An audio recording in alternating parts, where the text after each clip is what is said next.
What are you supposed to do when your own family, the people meant to protect and cherish you, decide you're nothing but a disappointment? Ava Grey, wolfless and shamed by the powerful Blackwood pack, knows the answer all too well: survive. By day, Ava escapes the suffocating grip of her pack by working at Beaniverse, a coffee shop an hour from Packland where humans and their mundane routines offer a fleeting reprieve. Here, she finds solace in her best and only friend, Lisa, who dreams of a carefree future for them both. But Ava knows the truth: freedom is a cruel fantasy for someone bound by the unyielding rules of wolf society. When her shift ends and she drives back to the oppressive confines of Blackwood pack territory, a haunting dread builds in the pit of her stomach. Tonight feels different. The familiar winding roads and shadowed trees, illuminated by the faint crescent moon, suddenly seem hostile, as if the darkness itself is alive and waiting. The peace shatters when a hulking figure dashes across the road, forcing her car into a panic spin.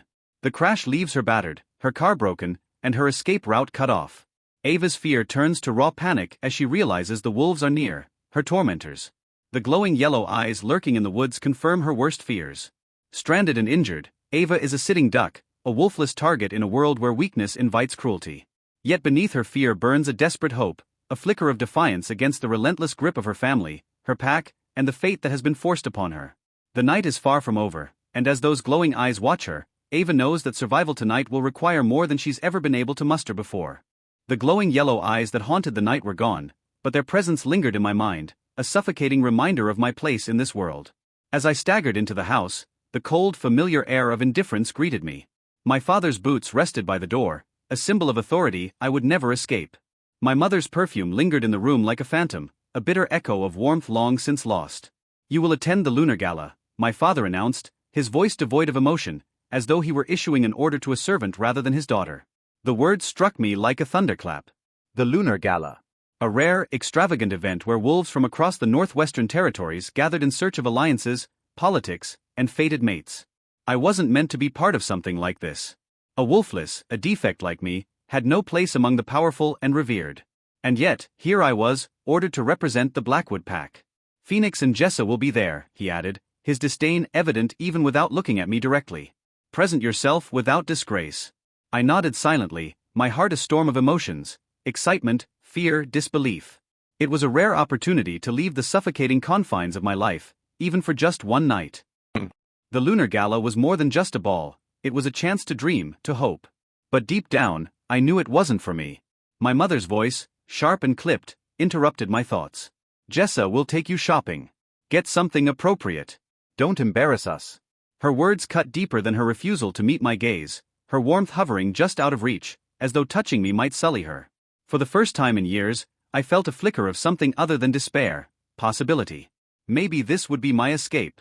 Maybe I could find a fated mate in another pack, someone who would take me far from the crushing weight of my family's expectations and the pack's cruelty. But as I stood in the shadow of my mother's disdain and my father's indifference, I couldn't shake the lingering fear. What if I went and nothing changed? What if my life remained a prison, even with the promise of freedom on the horizon? The Lunar Gala loomed ahead, a beacon of hope and dread all at once.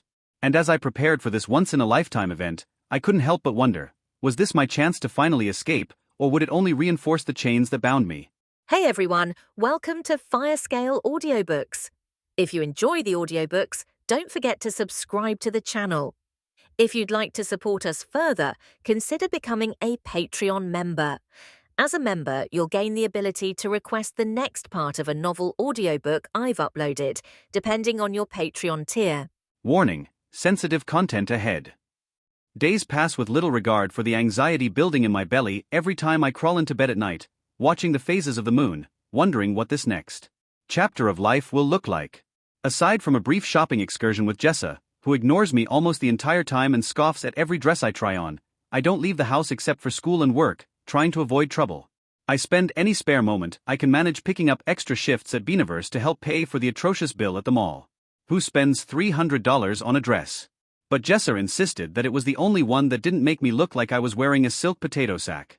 Lisa's busy too, so our texts are few and far between, mostly complaining about work and school.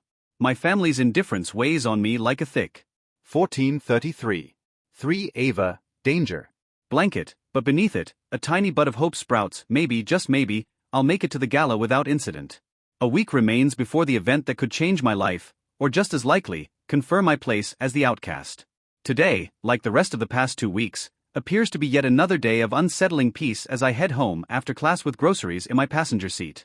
Phoenix is stopping by for dinner, so I have his favorites on the menu: a creamy garlic and parmesan roasted chicken, paired with bacon, wrapped Brussels sprouts tossed in maple syrup and balsamic vinaigrette. It sounds fancier than it is, but it really is delicious, thanks to the internet recipes I'd found years ago. As the appointed alpha heir to the Blackwood pack, Mom always fawns on Phoenix. Dad was thrilled enough that he had a son with alpha potential, but when Alpha Renard's last son was killed in a small skirmish with renegade wolves and Phoenix was named heir, he strutted more like a peacock than a wolf for at least a month afterward. 3 Ava, danger. One day he will be Alpha Phoenix Blackwood, but for now, he's still a Grey. I juggle the flimsy plastic grocery bags with the grace of a dying fawn as I make my way into the empty house. The peace of these past few weeks must have rotted the self-preservation sphere of my brain, because I don't pay any attention to my surroundings as I unlock the front door and walk in. As I step further inside, a breeze tickles my neck and the door slams with a force that can only mean trouble, bringing a familiar and unwelcome scent to my nose. Todd Mason, my childhood bully and ever-present tormentor, is here. Inside. With me. Right now. Ready to finish what he'd started a couple weeks ago. He stands right in the entrance of my home, his face twisted into a sneer that chills my spine. I can't even step away as my brain struggles to catch up to the situation, watching as he reaches behind him to lock the door. I hear umuvi hun loving princess thinky. 3 Ava, danger. Being sent to find some fuckwit willing to take you as a mate. His voice drips with malice as he steps forward, slapping a hand against my chest. My back slams against the wall with a dull thump, and Todd's hand circles my neck, lifting me until I'm standing on the very tips of my toes. All the bags fall to the floor, and for a moment my idiot brain focuses on the apples that thud against. Hardwood. They'll be bruised. We'll have to eat them faster than I expected. What makes you think you're good enough for the gala, huh? You think you can ever escape our pack?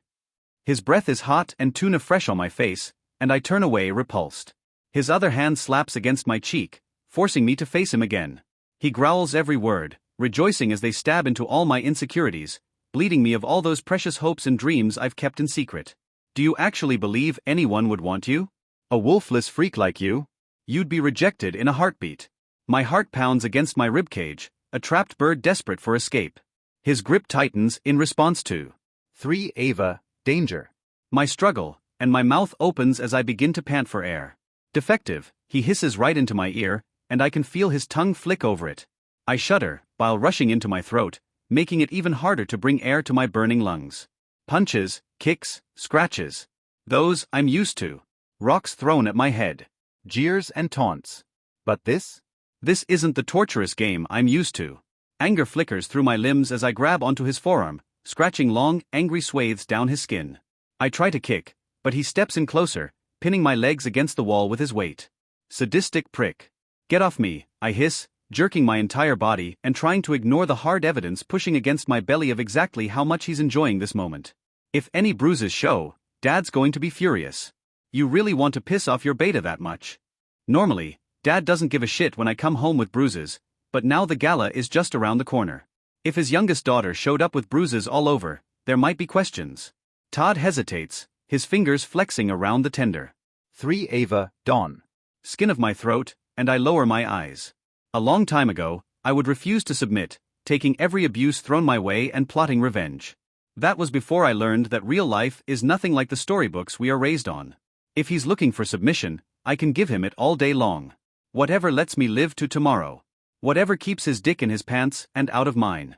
Please, I whimper, infusing the sound with a little vibrato, as though I want to cry. I tilt my head further back, baring my neck to him. Todd loves that. His growl of approval sends revulsion shuddering through every millimeter of my skin, and I struggle to keep my face blank as he sniffs beneath my left ear, licking the crescent-shaped scar on my neck. In a long, slow drag of saliva and mayonnaise, slathered. Fish. Bile struggles to escape my body with force, but I somehow manage to avoid puking in his face.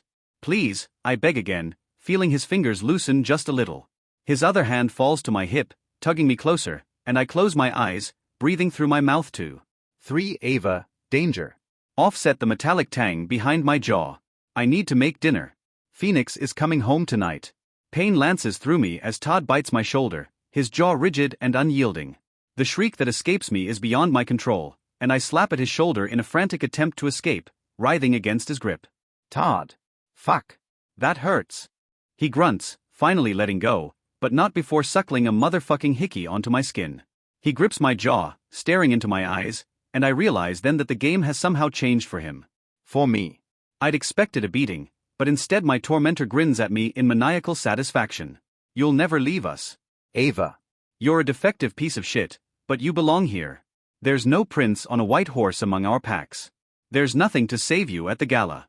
You'll be our little Omega breeder soon enough, even without your wolf. My stomach falls to my feet. Omega breeder? He chuckles, squeezing my jaw harder. You'll be our little pack whore, Ava. Even without a wolf. The relief when he lets go is replaced only by a horror as his. 1434. 7711. 3 Ava, danger. Hand slides slowly down my neck, between my breasts, and rests gently against my belly, pushing in, before sliding a little farther to cup between my thighs and squeeze. You won't be good for much else, but at least we can fill this with little pups. I'm beyond throwing up. I can't even feel most of my body anymore. Everything is dark around the edges, but his words keep slithering into my ear, poison to everything good inside me. Published by novld/rama.org. He holds my hips in both hands and pushes his erection against me, rocking hard, nibbling on my jaw, leaving a trail of slime. You're lucky enough to be a pretty little defect, Ava. It won't be too hard to use you. He groans, rocking faster against me, pulling my legs around his hips. Fuck, Ava. I'm going to breed you until you learn your place, you understand? Yeah, I get it. Kind of hard not to, as he rocks and grunts and moans. I don't think my body is even mine anymore. He's panting in my ear, and I realize too late that he's giving me instructions. The fist in my abdomen brings me back to the moment that I was trying desperately. 811. 1434. 3 Ava, danger. To escape in a corner of my mind. I concentrate on the pain as he shoves me onto my knees and opens his jeans in frantic movements. Beg me for it, Ava, he rasps, forcing my hand around the length of him, smaller than I thought it would be and smelling like a gym bag full of dirty underwear. But then I hear a familiar engine, and Todd freezes, his head tilting as he listens.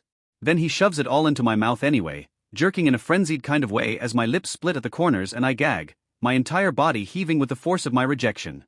3.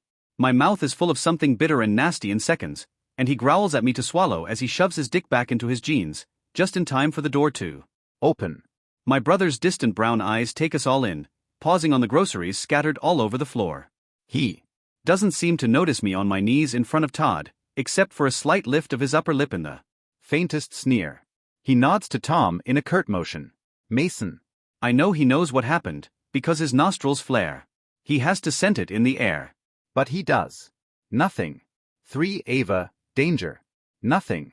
Todd smiling, rolling his shoulders back even as he lowers his head in submission. Alpha Air. Ava was just telling me you were coming home for dinner. I was just stopping by to check on her. He speaks with an intimacy he shouldn't be able to claim, and my belly rebels against it all, his words, the taste in my mouth, and everything I had just endured. I dash to the bathroom, ignoring Todd's laughter as it follows behind me. But the tears that come with my forceful retching aren't for the assault. They're not for my innocence. They're not for the rules of this new, changed game. No. They're for the brother who knows what he walked in on. The one who ignored it all. The one who doesn't give a shit that his baby sister was just assaulted in her own home. Fuck. I can't stay here. No matter what. EAS. The next 3 days pass in a haze as I endeavor to leave my room as little as possible. I spend the time trying to make a plan to escape. There's no way in hell I'm staying here to become the pack's Omega whore. My brain skirts past everything that happened with Todd, deciding ignoring it all was much cheaper than therapy. The walls of my room close in on me. My heart pounds in my chest, and I can't stop the tears from falling. I try to distract myself with books, but every word seems to mock me, every page a reminder of my trapped existence. I've given up on my classes, because, well, I'm not coming back. Obviously. I conclude that my best bet is to run from the gala itself, while everyone is too distracted to notice I'm gone. I pack a bag with escape in mind, filling it with clothes, food, and the balance in my bank account, after withdrawing it all. I don't know where I'll go or what I'll do, but I can't stay here anymore. I buy a burner phone and program Lisa's number into it, but I'm not sure if it will be safe to text her when. 4 Ava, planning. I'm gone. Like a coward, I say nothing about my plans, and find myself mourning the loss of my best friend. If I tell her anything, she will be in danger. Assuming my pack cares enough to hunt her down for information.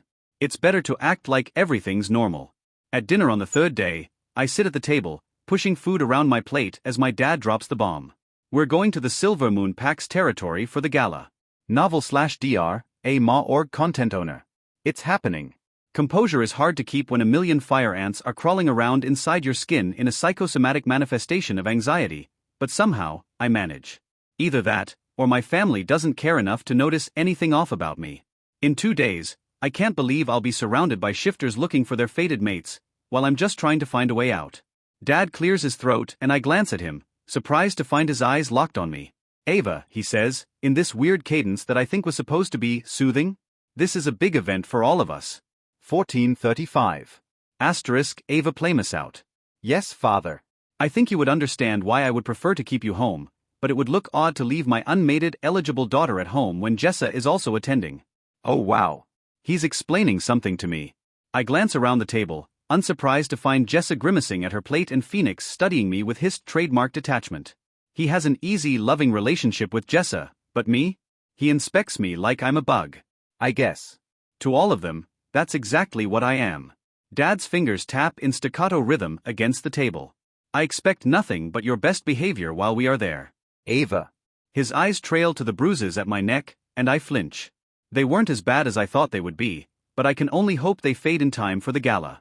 I lower my head, prodding at my green beans with my fork. I understand, father. Since you don't have a wolf, it isn't like you'll find your mate there. So just try to stay out of trouble and keep.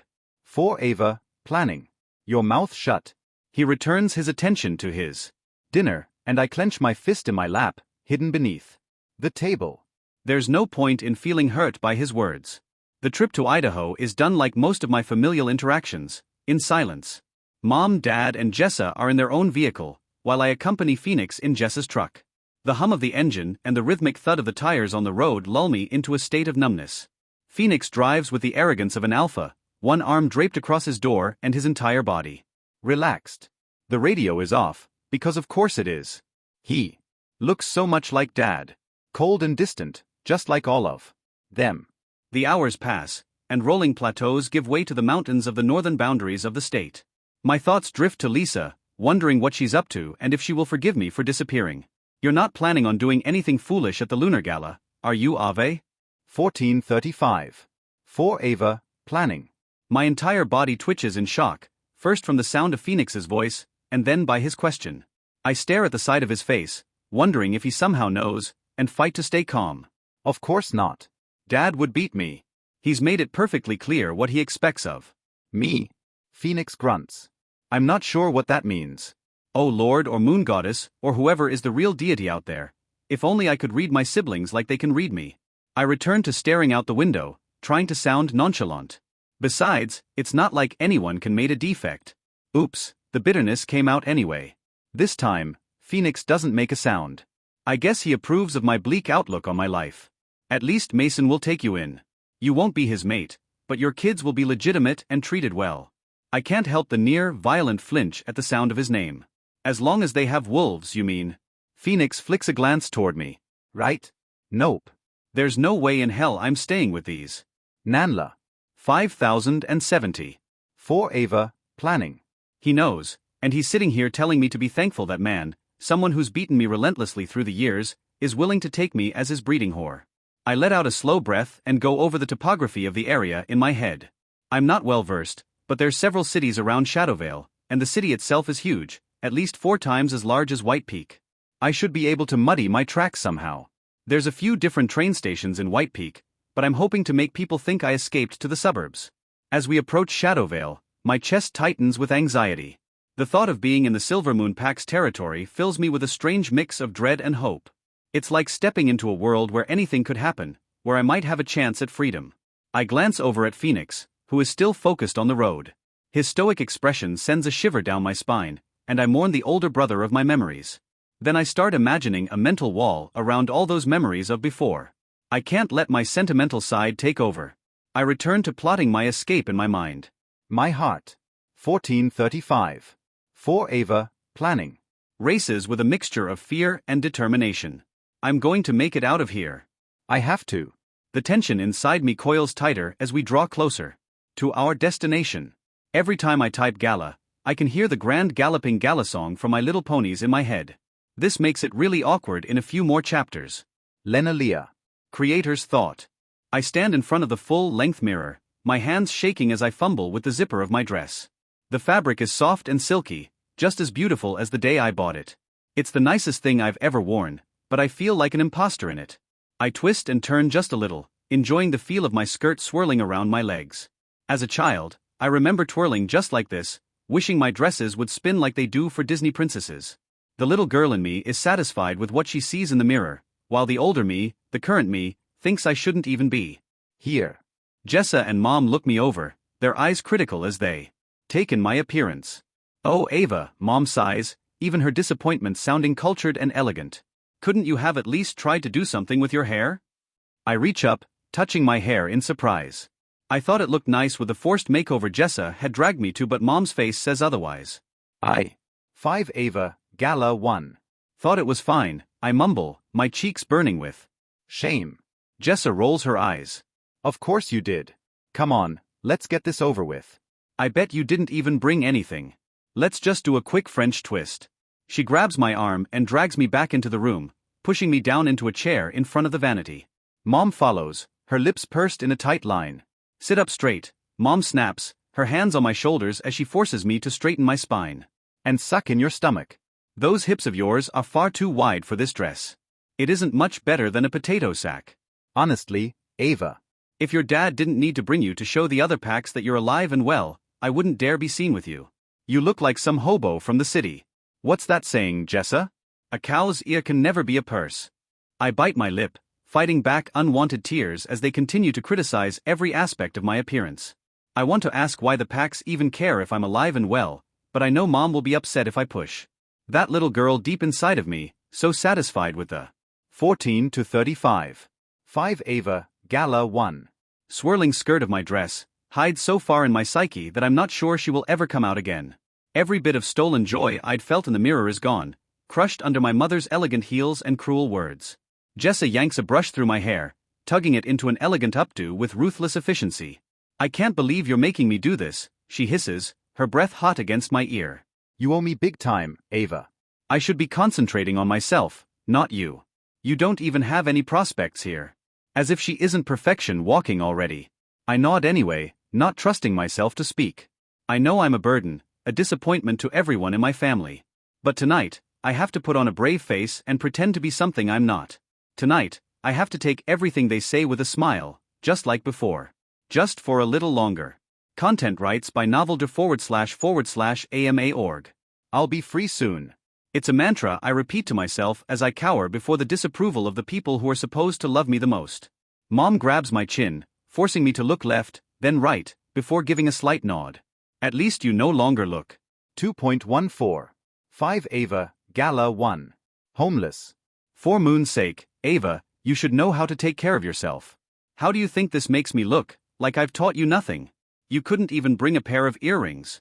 I refrain from reminding her that she hasn't taught me anything since the day I turned 12, and I don't own a single piece of jewelry. Well, no, there's one. But somehow, I don't think the friendship bracelet I made myself when I was 13 would pass her muster. Jessa moves on to my make-up, her hands rough as she applies foundation and blush to my skin. I try to stay still, but my nerves are getting the best of me. Stop fidgeting, Mom snaps, her hand coming down hard on my shoulder. You're going to ruin everything. Jessa, honey, that shade will make her look sallow. We don't need her to look ill. Imagine what rumors that would create. As if our pack doesn't have doctors and hospitals. I take a shaky breath and force myself to relax, letting Jessa work her magic. When she's finished, I hardly recognize the girl staring back at me in the mirror. My skin is flawless, my eyes smoky and alluring, my lips a 5 Ava, Gala 1. Deep, sultry red. There, Jessa says, stepping back to admire her handiwork. At least now you don't look like a complete disaster. Mom just sighs. Again. How many has that been in the past hour? Probably at least 10. It will have to do. TH. I stand up, smoothing my hands over the fabric of my dress. My heart is pounding in my chest, and I feel like I might be sick. But I know I have to do this. I have to play the part of the perfect daughter, the obedient wolf, just for one more night. And then I'll be free. I enter the ballroom later that evening, standing alone behind my family. Dad and Mom lead, and Phoenix escorts Jessa, leaving me to follow, feeling like the ugly duckling in a sea of swans. It doesn't help that Mom and Jessa are dripping in sparkling jewelry, while I haven't the slightest bit of glittery rocks to my name. Despite the comparison, I can't help but feel in my bones, the grandeur and opulence of the Lunar Gala take my breath away. Crystal chandeliers hang from 1400 hours. 5 Ava, Gala 1. the ceiling, casting a warm glow over the room. The floors are polished marble, and the walls are adorned with intricate tapestries and paintings. My head swivels more than a weather vane as I look around, my heart pounding in my chest. All I want is to find a quiet corner to hide away, to escape the scrutiny of the other guests. But before I can make my move, my father grabs me by the arm. Ava, come along, he says, his grip tight on my elbow as he steers me towards a well-dressed older man. I think he is a beta from one of the packs, but my heartbeat in my ears makes it hard to focus on any words. I force a smile, shaking his hand and mumbling a greeting. Then there's another person. And another. Their names and faces blur in my mind as my father introduces me to more people, each one more forgettable than the last. A kind of mild, buzzing panic fills my head as I wonder if I will be given any freedom at all. I can feel the walls closing in on me, the air thick with the scent of perfume and the sound of forced laughter. 1430. 814. 5 Ava, Gala 1.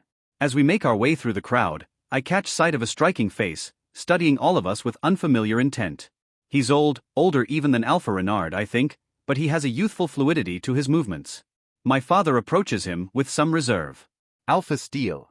Beta Grey, he responds, his rich voice surprisingly cold. Dad seems more tense than normal. This is Phoenix, our alpha heir. Jessa, my daughter. She's here in search of a fated connection, as it hasn't coalesced in our pack. A pleasure, Alpha Steel says, but I notice that he doesn't extend his hand.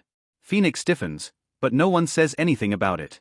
Dad turns to me, once again gripping my arm, hard enough to bruise as he shot me a hard look, as if to demand I remain on good behavior. And this is Ava, my youngest daughter. Pleasure to meet you, Alpha Steel. I recognize his name now, as the Alpha of the Silver Moon Pack. Dad's over out toward me, and I struggle to find something. 1436. No. 7114. 5 Ava, Gala 1. Else to say. This is all quite beautiful. I'm impressed. The older Alpha's eyes linger on me, particularly on the crescent scar beneath my left ear, and I feel a flush creep up my neck. He smiles then, holding my gaze with his own. Thank you. I am quite happy to meet the mysterious youngest daughter of our esteemed Beta Grey. We've been waiting for you to step into the socio-political sphere, as it were, of the Northwestern Territories. Dad's glare is hot enough to set my hair on fire. Instead, my neck flushes as anxiety has me tripping over my tongue. Oh no, I'm not. I mean, I never had much interest in this sort of thing, I say, wanting to kick myself for sounding so inexperienced. Then again, what else could possibly be expected of me? My parents have never helped me gain any exposure outside of our pack. Please, call me Xavier. My Silver Moon pack takes pride in hosting the Lunar Gala this year. We are all excited to see the elusive Blackstone pack here though. It is quite the coup, as my mate likes to tell me.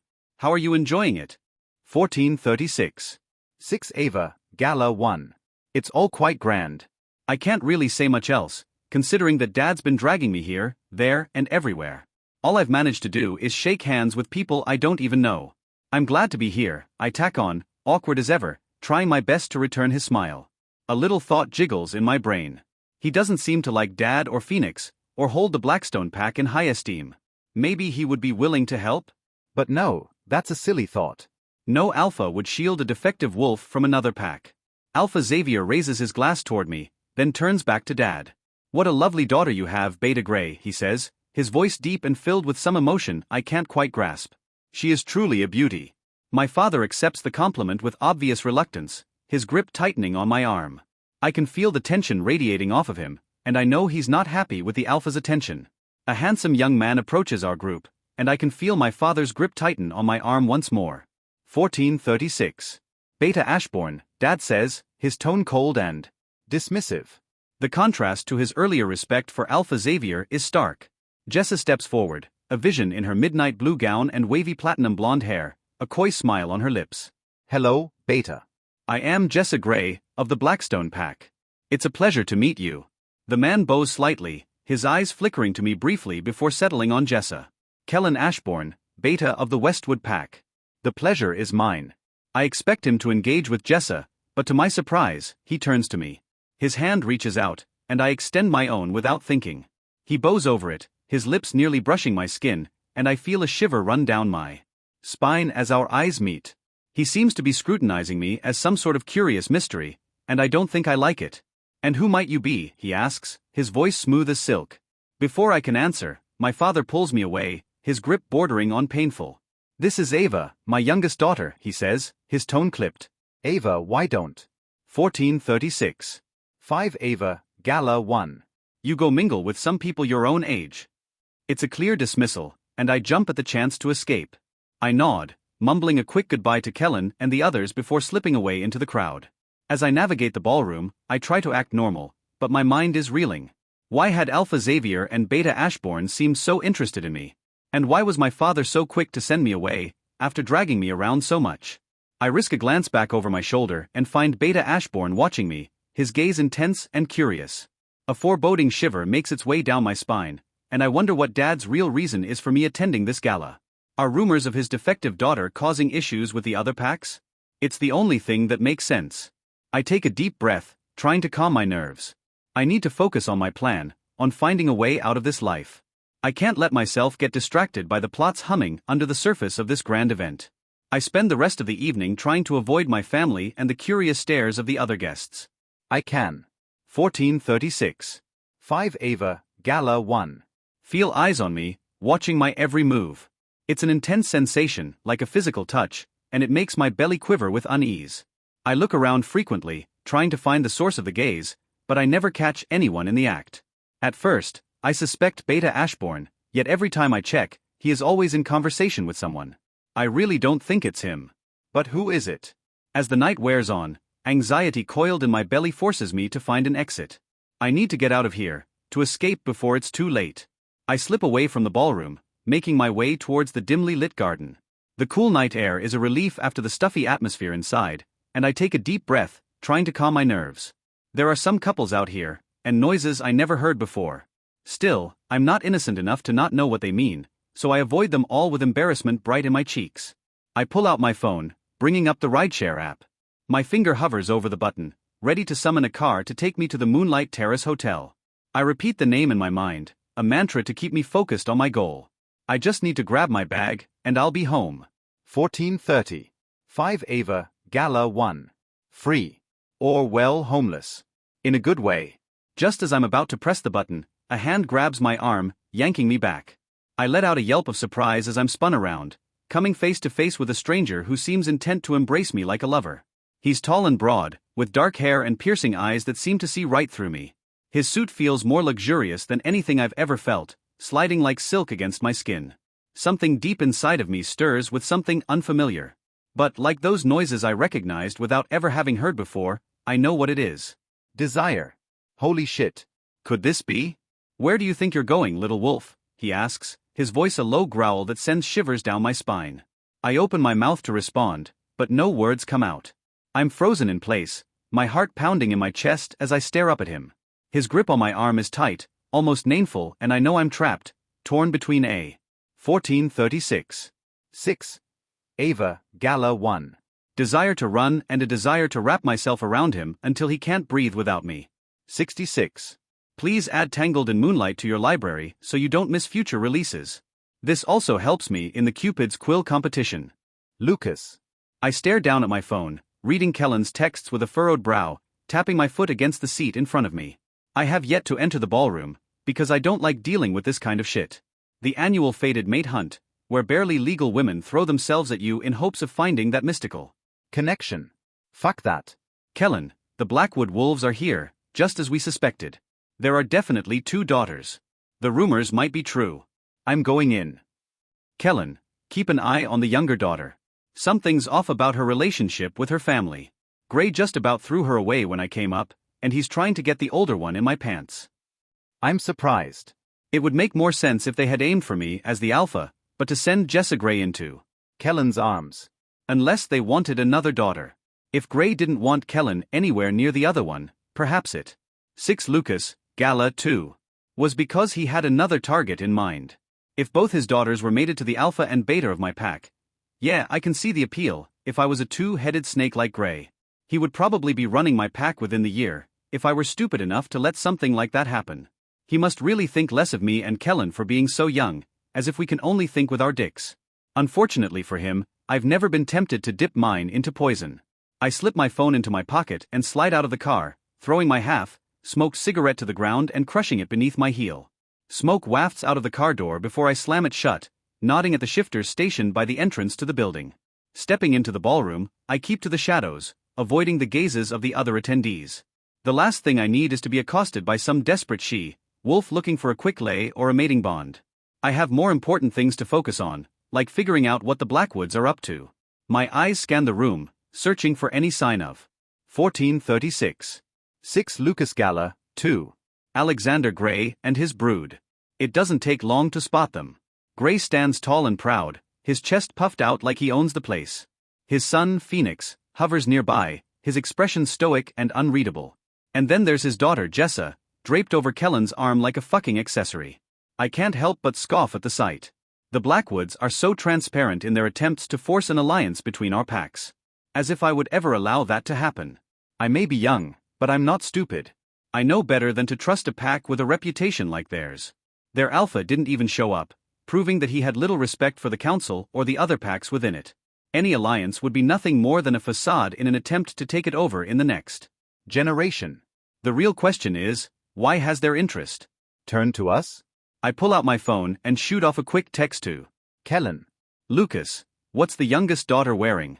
I don't see her with the others. As I wait for his response, my gaze continues to roam the ballroom. And that's when I see her. 1430. 6 Lucas, Gala 2. She's standing off to the side, almost hidden in the shadows. Her dark blonde hair falls in soft waves around her face, and her thick framed glasses only seem to enhance the striking blue of her eyes.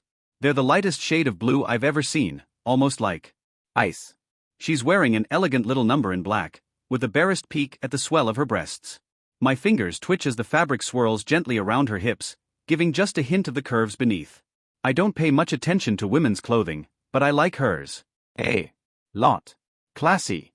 Sexy. Mine. I feel a sudden stirring of desire deep in my gut, and my wolf growls in the back of my mind. It's a sound I've never heard before, a primal recognition of something I can't quite put my finger on. All I know is that I want her, and I want her now. I'm too far to scent her, and my wolf urges me to get closer. Instead, I stick to the shadows and keep my eyes on her. She's uncomfortable, and walks as though her shoes are foreign, but she's clearly a little older than most of the first-time wolves who attend this from noveldrama.org. 1437. 6. Lucas, Gala 2. Moon, Forsaken Mate Fest. She stiffens in a way that I can see from here, and her head begins to dart around, her brows furrowed. I'm certain she can sense my regard, and my wolf salivates at the idea of the hunt, even as he howls in my head that I need to get my ass closer. Close enough to sniff her, to hold her against my body, to scent her. Only her shoulders and arms are showing in that black dress she wears, and her pale skin gleams under the artificial lights of the ballroom. Then there's that little hint of her breasts in that diamond-shaped hole over her chest. A tease, and a delectable one. I want to bite her there, to leave my mark for everyone to see that she's been claimed by her alpha. I run my tongue over my canines, smiling when she scurries to another end of the room and looks around again. What does she smell like? What taste would explode in my mouth with the first lick? She strikes me as sweet, like honey. Take her, scent her, rut her, my wolf growls, and I can feel him clawing at the invisible boundary of our shared psyche. 1437.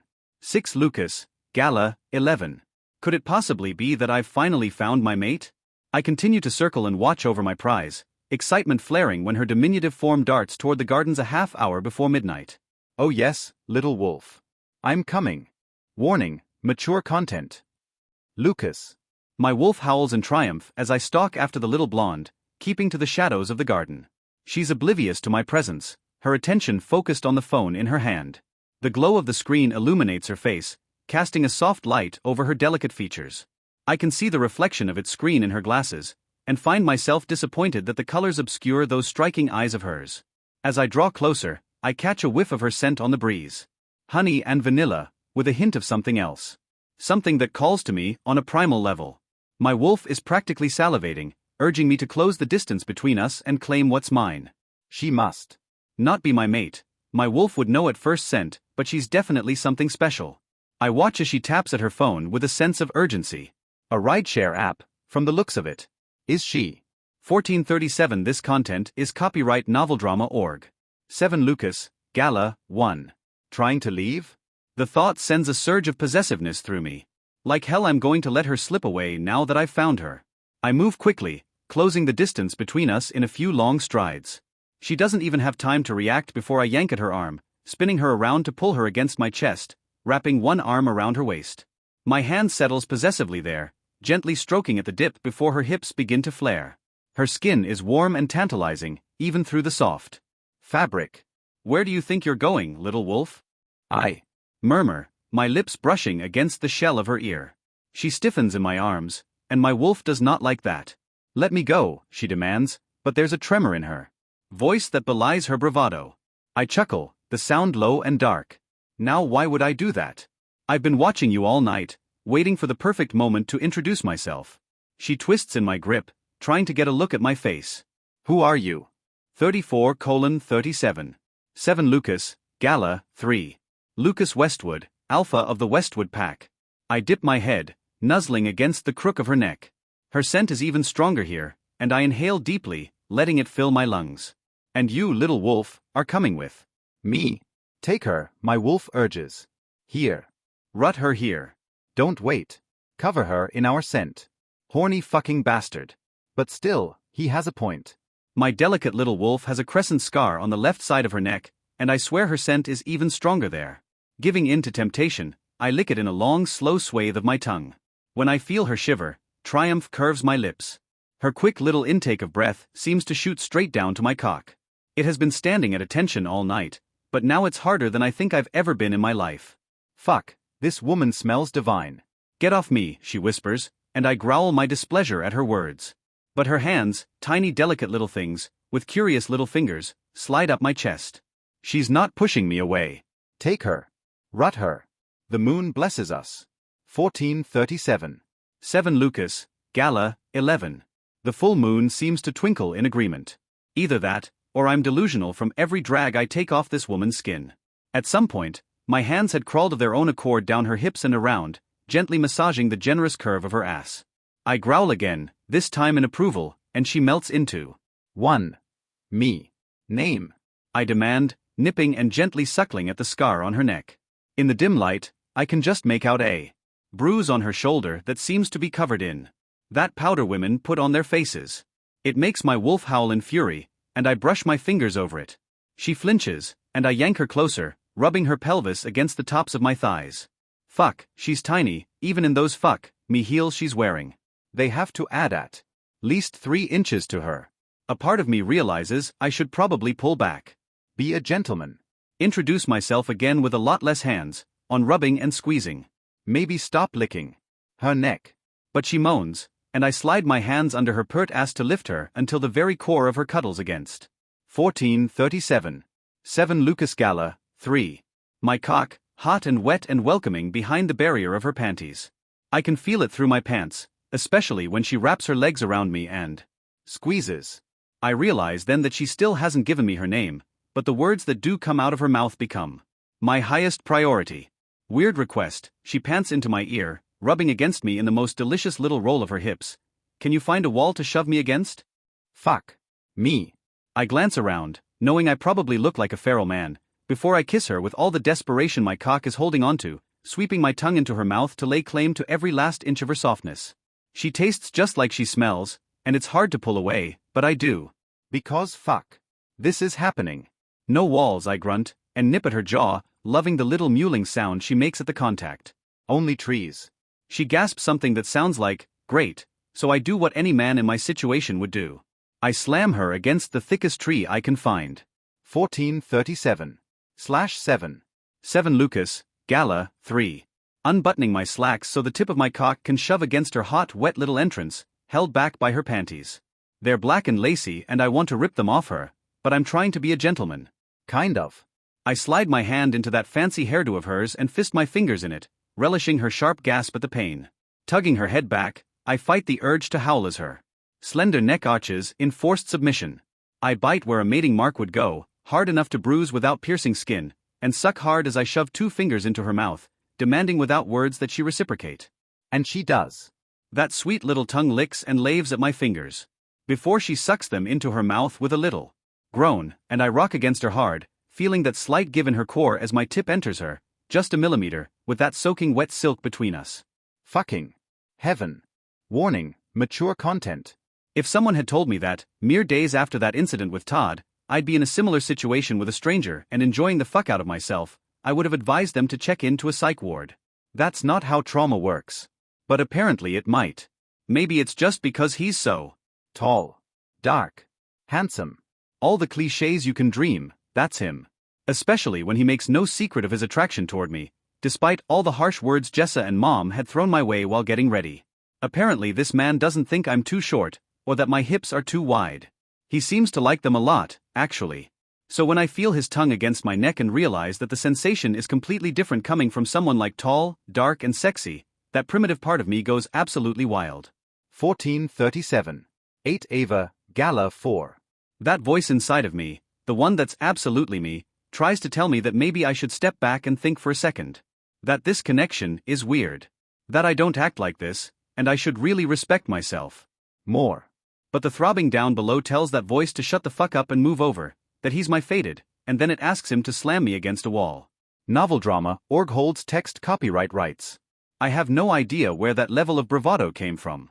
And when my back hits the rough bark of the tree to add more bruises to my body, desire floods everything in a way even romance novels hadn't prepared me for. Oh sweet baby Jesus in a manger. Sweet moon goddess. This man is magic. Feeling the hard length of him shoved against the very core of me should have me running for the hills, and it doesn't. Nope. I arch closer instead, aching and begging for more, peppering kisses along his jaw and rolling my hips toward him. I moan in appreciation when he pushes back, almost inside me if my damn panties could just spontaneously combust and get out of the way, but the moan changes to frustration as his hips pull back. 1437. 8 Ava, Gala 4. Then his fingers are there, yanking my panties to the side as he slides his cock up the wet lips of my pussy, and oh my god. So warm. So hard. Velvet and fuck me harder. Please. And the man keeps biting and suckling everywhere. I know I'm going to have marks all over my neck and shoulders, and my breasts ache to be touched, but everything's kind of busy on my lower half as I pray and plead for him to go all the way in. But he doesn't, just slides up and down again, soaking himself in the juices I can feel running everywhere. I'm probably wetter than a slip-end slide, and in my haze of desire, that doesn't seem embarrassing at all. Please, I whine, loving the rumble of his growl as he slams his hips into me, rubbing us together in the most delicious tease. He keeps rocking as his hand returns to my hair, yanking my head back in an act of submission that 8 Ava Gada 4. Should have turned me off. Instead, I eagerly presented my neck, hoping he would bite and lick and suck again. Harder. Hurt me please. Fuck. This bite is directly over my scar and makes my entire body twitch and hum as I rock against him harder, the pain doing sinful things to the place where we are so close to being connected. And then I fall apart out of nowhere, sent so far over the cliff that I cleared it without realizing the end was near. His mouth slants over mine, hot and hard as he sucks out my scream, claiming it for himself. His hips rock against me, hard and frantic, before his entire body tenses and shudders. The kiss ends in an abrupt movement as he bites my lip and groans, something warm spreading against my abdomen. I can feel the sharp pain in my lip and know I'm bleeding, and he sucks at it like it's ambrosia, before resting his head against my shoulder in the afterglow.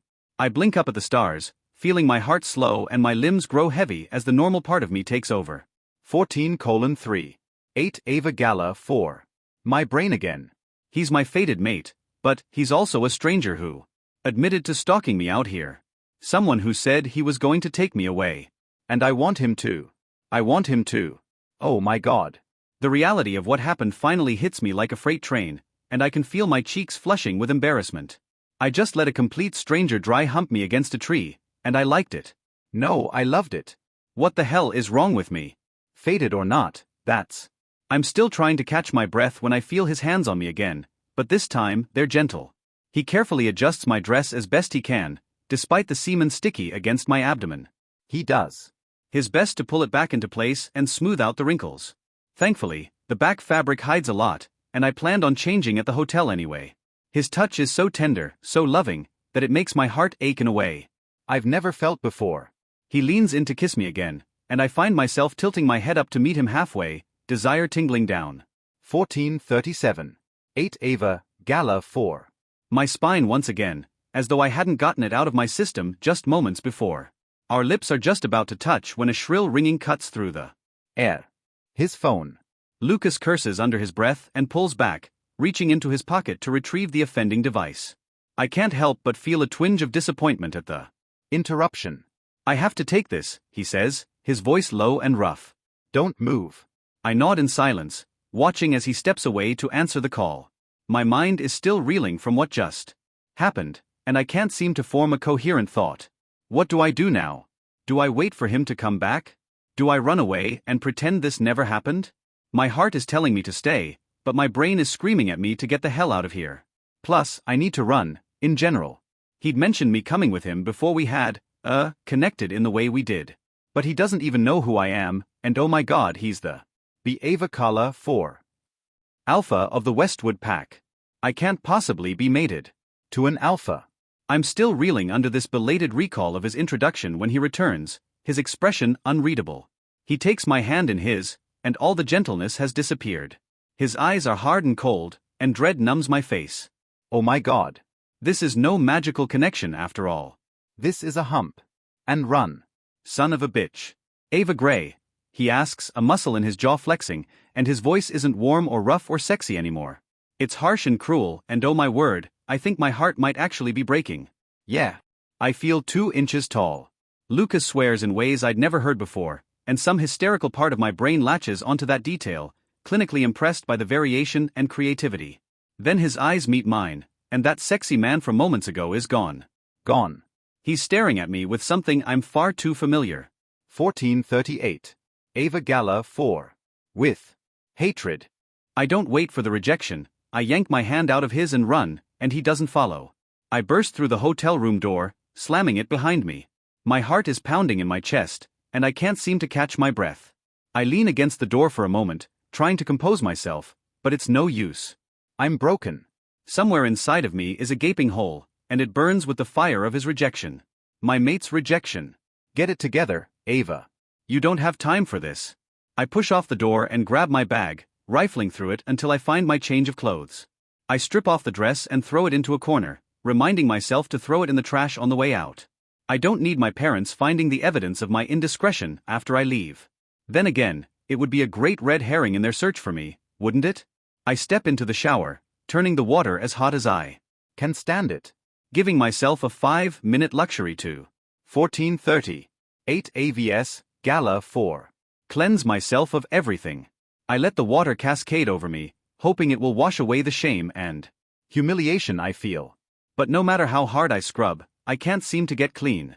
I can still feel his hands on me, his lips on my skin. I can still hear his voice in my ear, telling me how good I feel. Stop it. Stop thinking about him. The shower ends with my body clean and my soul filthy.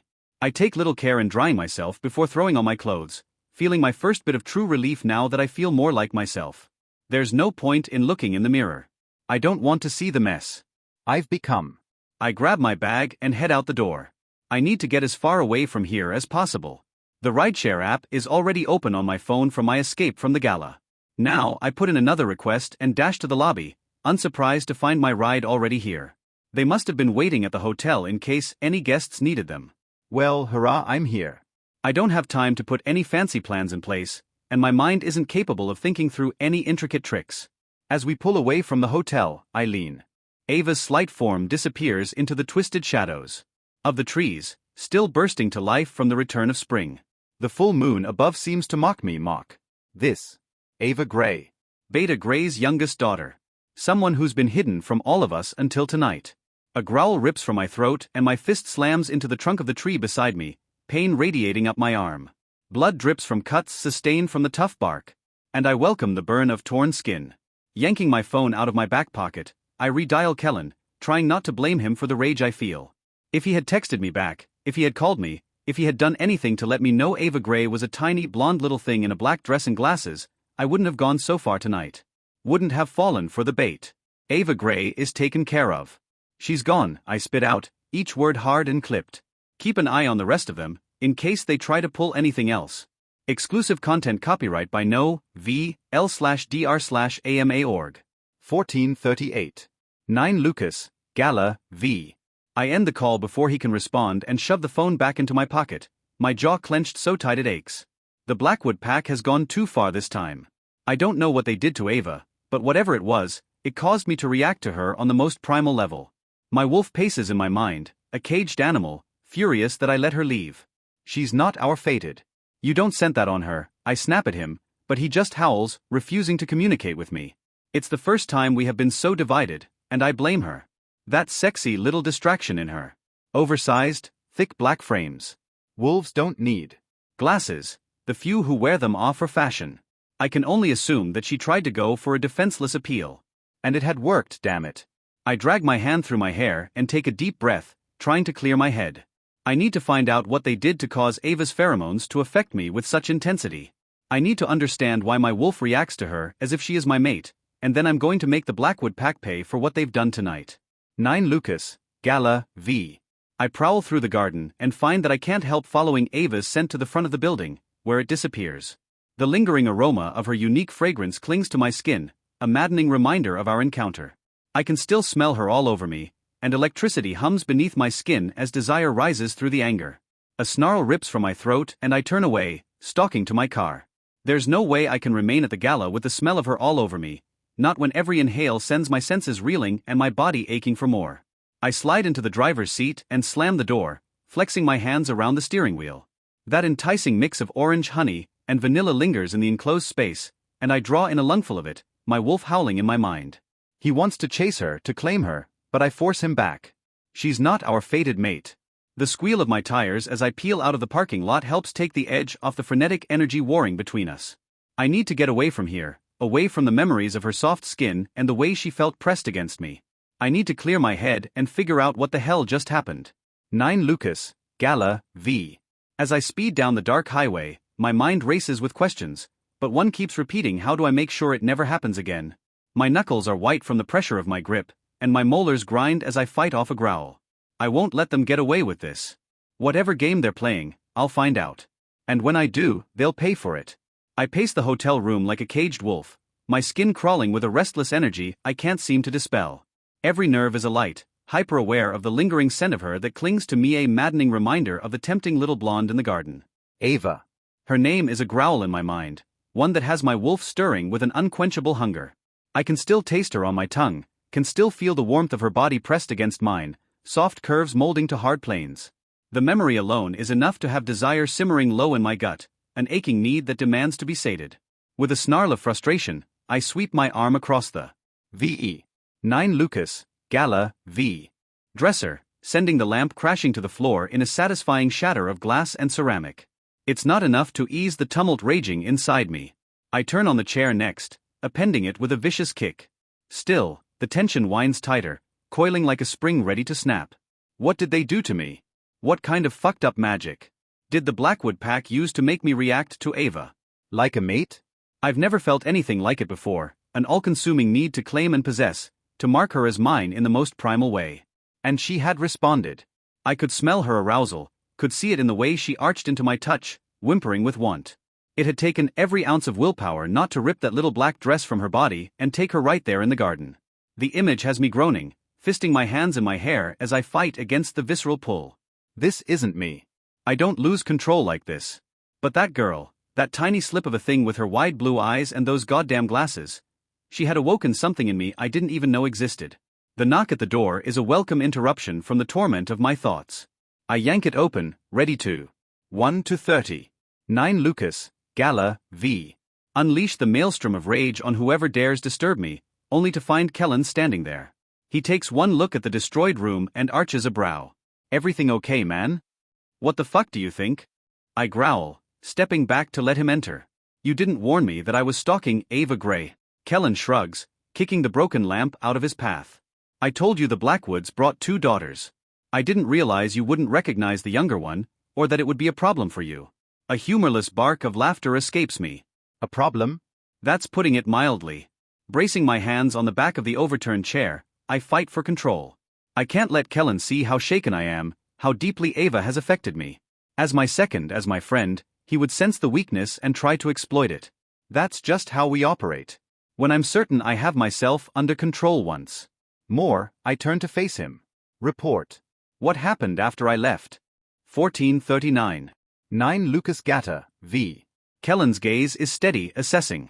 He knows something is off, but he's smart enough not to push it right now. The Blackwoods did some mingling, but nothing out of place. No particular contacts held their attention. I made sure to keep an eye on them until they left. And Ava? A slight frown creases his brow. She left right after you did. Got into a rideshare and took off. The wolf inside me howls at the thought of her out there alone, unprotected. The urge to hunt her down, to keep her safe, is nearly overwhelming. I grit my teeth and force it down. I want you to find out everything you can about her, I growl. Where she lives, who she associates with, any weaknesses we can exploit. They did something to make me react to her like she's my mate. I want to know what it is so I can destroy it. Kellen's eyes widen a fraction, the only outward sign of his surprise. We both know the implications of a mating bond, no matter how artificially created. It would give the Blackwood Pack leverage, a way to control and manipulate me. 1439. 0778. 9 Lubus, Gala, v. Over my dead body. Consider it done. Kellen says 9 Lucas, Gala, v. 9 Lucas, Gala, v. Lucas. Ava's slight form disappears into the twisted shadows of the trees, still bursting to life from the return of spring. The full moon above seems to mock me. This. Ava Grey. Beta Grey's youngest daughter. Someone who's been hidden from all of us until tonight. A growl rips from my throat and my fist slams into the trunk of the tree beside me, pain radiating up my arm. Blood drips from cuts sustained from the tough bark. And I welcome the burn of torn skin. Yanking my phone out of my back pocket, I redial Kellen, trying not to blame him for the rage I feel. If he had texted me back, if he had called me, if he had done anything to let me know Ava Grey was a tiny blonde little thing in a black dress and glasses, I wouldn't have gone so far tonight. Wouldn't have fallen for the bait. Ava Grey is taken care of. She's gone, I spit out, each word hard and clipped. Keep an eye on the rest of them, in case they try to pull anything else. 1438. 9 Lucas, Gala, v. I end the call before he can respond and shove the phone back into my pocket, my jaw clenched so tight it aches. The Blackwood Pack has gone too far this time.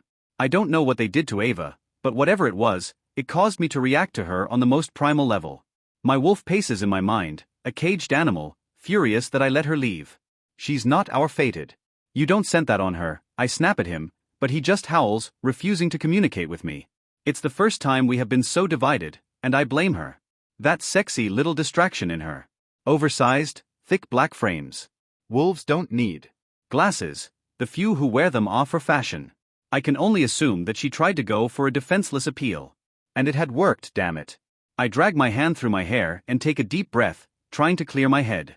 I need to find out what they did to cause Ava's pheromones to affect me with such intensity. I need to understand why my wolf reacts to her as if she is my mate, and then I'm going to make the Blackwood Pack pay for what they've done tonight. 9 Lucas, Gala, v. I prowl through the garden and find that I can't help following Ava's scent to the front of the building, where it disappears. The lingering aroma of her unique fragrance clings to my skin, a maddening reminder of our encounter.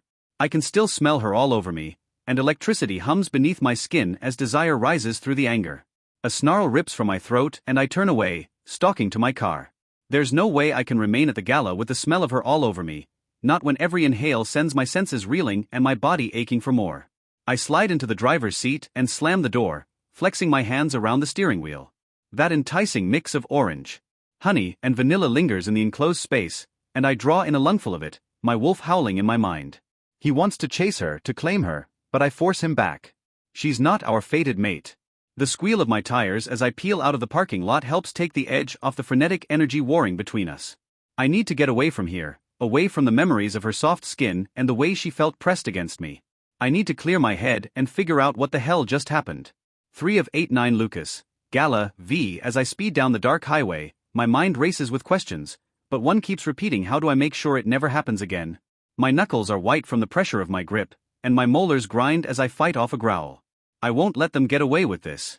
Whatever game they're playing, I'll find out. And when I do, they'll pay for it. I pace the hotel room like a caged wolf, my skin crawling with a restless energy I can't seem to dispel. Every nerve is alight, hyper-aware of the lingering scent of her that clings to me, a maddening reminder of the tempting little blonde in the garden. Ava. Her name is a growl in my mind, one that has my wolf stirring with an unquenchable hunger. I can still taste her on my tongue, can still feel the warmth of her body pressed against mine, soft curves molding to hard planes. The memory alone is enough to have desire simmering low in my gut, an aching need that demands to be sated. With a snarl of frustration, I sweep my arm across the V9 Lucas Gala V dresser, sending the lamp crashing to the floor in a satisfying shatter of glass and ceramic. It's not enough to ease the tumult raging inside me. I turn on the chair next, appending it with a vicious kick. Still, the tension winds tighter, coiling like a spring ready to snap. What did they do to me? What kind of fucked up magic did the Blackwood Pack use to make me react to Ava like a mate? I've never felt anything like it before, an all-consuming need to claim and possess, to mark her as mine in the most primal way. And she had responded. I could smell her arousal, could see it in the way she arched into my touch, whimpering with want. It had taken every ounce of willpower not to rip that little black dress from her body and take her right there in the garden. The image has me groaning, fisting my hands in my hair as I fight against the visceral pull. This isn't me. I don't lose control like this. But that girl, that tiny slip of a thing with her wide blue eyes and those goddamn glasses. She had awoken something in me I didn't even know existed. The knock at the door is a welcome interruption from the torment of my thoughts. I yank it open, ready to 1 to 35 of 99 Lucas Gala V, unleash the maelstrom of rage on whoever dares disturb me, only to find Kellen standing there. He takes one look at the destroyed room and arches a brow. Everything okay, man? What the fuck do you think? I growl, stepping back to let him enter. You didn't warn me that I was stalking Ava Grey. Kellen shrugs, kicking the broken lamp out of his path. I told you the Blackwoods brought 2 daughters. I didn't realize you wouldn't recognize the younger one, or that it would be a problem for you. A humorless bark of laughter escapes me. A problem? That's putting it mildly. Bracing my hands on the back of the overturned chair, I fight for control. I can't let Kellen see how shaken I am, how deeply Ava has affected me. As my friend, he would sense the weakness and try to exploit it. That's just how we operate. When I'm certain I have myself under control once more, I turn to face him. Report. What happened after I left? 1439, 8 of 89 Lucas Gata, V. Kellen's gaze is steady, assessing. He knows something is off, but he's smart enough not to push it right now. The Blackwoods did some mingling, but nothing out of place. No particular contacts held their attention. I made sure to keep an eye on them until they left. And Ava? A slight frown creases his brow. She left right after you did. Got into a rideshare and took off. The wolf inside me howls at the thought of her out there alone, unprotected. The urge to hunt her down, to keep her safe, is nearly overwhelming. I grit my teeth and force it down. I want you to find out everything you can about her, I growl. Where she lives, who she associates with, any weaknesses we can exploit. They did something to make me react to her like she's my mate. I want to know what it is so I can destroy it. Kellen's eyes widen a fraction, the only outward sign of his surprise. We both know the implications of a mating bond, no matter how artificially created. It would give the Blackwood Pack leverage, a way to control and manipulate me. 1439-07789 Lubus, Gala, V, over my dead body. Consider it done, Kellen says with a solemn nod. I'll handle it personally and report back as soon as I have information. I make it 2 days before I give up and call Lisa, 10 minutes before her shift. She doesn't answer the first time, so I call again. This time, she picks up, and her annoyed voice brings tears to my eyes. Hello, that wonderful voice snaps into my ear, suspicious and guarded. She thinks I'm a robocaller. Hey Lise. Somehow, I manage to sound normal. Ava? This isn't your number. Did you lose your phone? I pick at the inseam of my jeans, staring out the train window, focusing on the rolling hills beyond the raindrops splattered against my window. I've switched trains a few times and bought multiple tickets at each station, just in case someone figures out how I left the city. In the end, I've managed to take an odd loopy route that has me now in Washington. Yeah. Look, if anyone from my family tries to contact you. God, this is going to be a lot that I can't explain before your shift starts, but the main thing is that if my family contacts you, tell them you don't know anything. Save. 34:30. 10 Ava, Freedom. This number under a random name. Call me Ashley or something. Okay. Her instant acceptance warms my heart.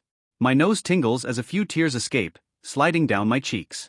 It's enough to take the edge off that pain in my chest that refuses to leave, as though something important is missing. It has to just be in my head though, right? If he was my fated mate, he would have never looked at me the way he did.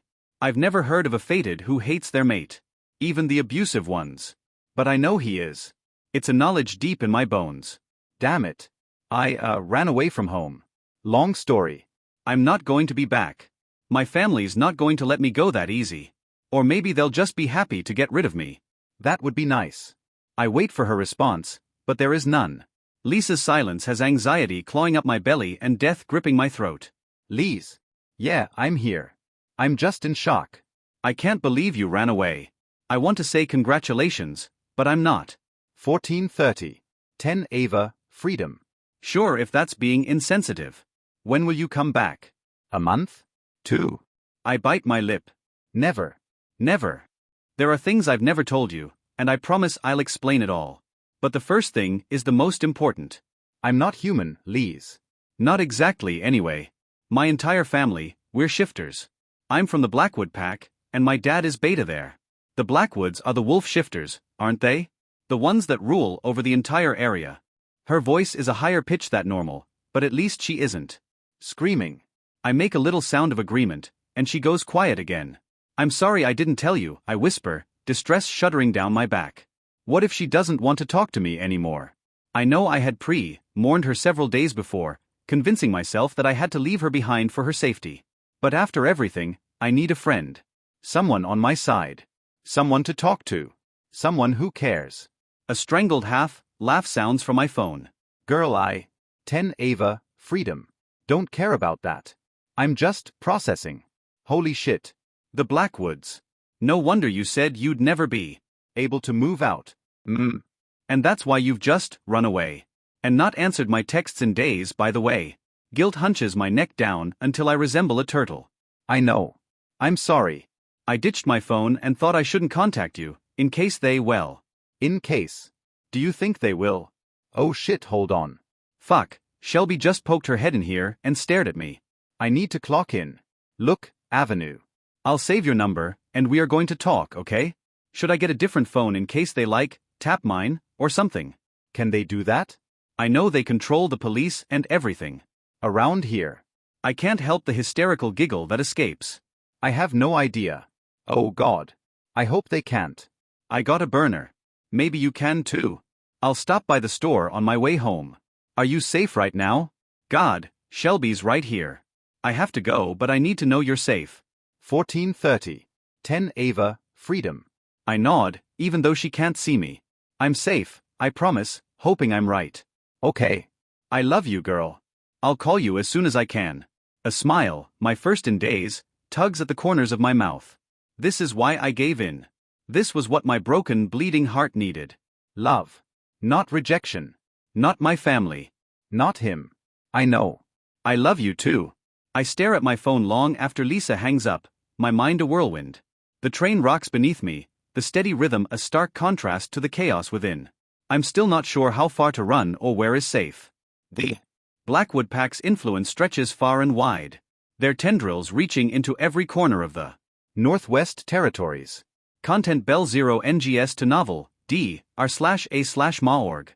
Once again, I consider leaving the region entirely, starting fresh somewhere new. But the thought is fleeting, replaced by grim knowledge that I know nothing about any other wolf packs. Their territories, their customs, their laws, all a mystery to me. I've spent my entire life within the confines of the Blackwood pack, never daring to venture beyond its borders. The few things I know are about the packs within the Northwestern Territories. 14:39. 10 Ava, freedom. My heart beats in an erratic rhythm as I entertain a different thought, equal parts exciting and terrifying. What if I don't seek out another pack at all? What if I choose to live as a human? The idea sends a shiver down my spine, a mix of fear and anticipation. To leave behind everything I've ever known, to navigate a world I've only ever observed from the sidelines. There's a certain allure to it, the promise of freedom, of anonymity. In the human world, I won't be Ava Grey, the beta's daughter, the disappointment of the pack. I can be anyone I want to be, free from the expectations and judgments that have weighed me down for far too long. The new beginning I crave begins in a quaint town by the name of Cedarwood, just outside of Spokane, Washington. It isn't that I made a conscious choice to stay here, exactly. I sensed shifters at the train station in Spokane and panicked. A rideshare app and a destination chosen at random brought me to Cedarwood. specifically, to an adorable bookshop cafe on a picturesque little street in the middle of their commercial district. At. Seriously, the entire street gives me a modern, Victorian vibe, and families all walk because there is literally no parking anywhere. I guess people come here for the charm. 2 weeks later, I'm still at the shop, only now I'm working there. As an added perk, I even get an apartment in the above floor.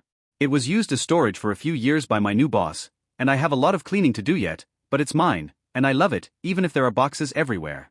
I still don't know how all the luck managed to swing my way, but I'm not going to complain. I haven't seen a 11 Ava, the novel grind. Single shifter since I came here, and from what I hear, the Aspen Pack treats humans well in their territory.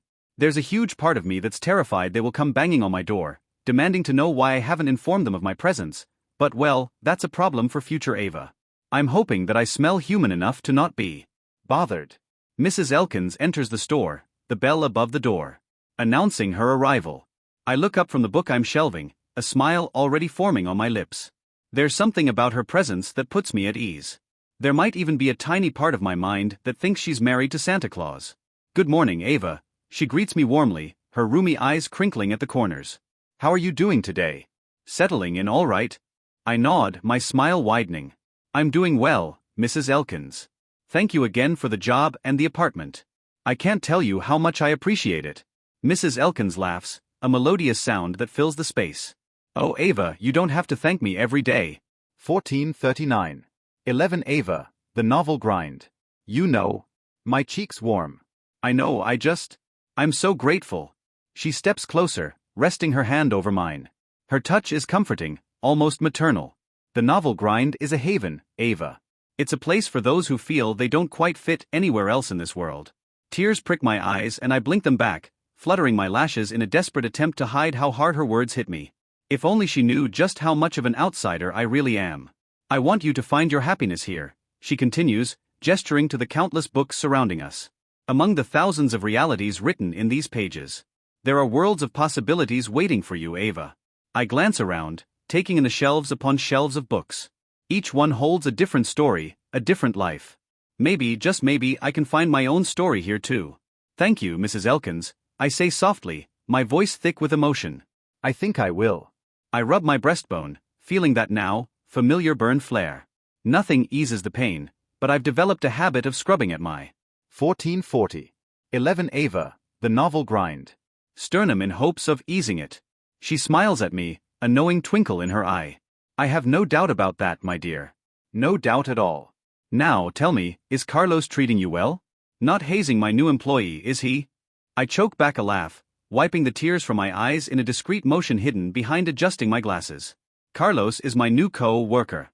He's a few years older than me, kind and funny, and looks in my eyes when we talk. He treats me like an equal, and it's an amazing feeling. He has been treating me very well, I say, my voice filled with genuine warmth. He's even helped me prepare to sign up for night classes this summer, since I probably won't have a car yet. We've been working out the logistics of it. Mrs. Elkins' eyes widen with delight.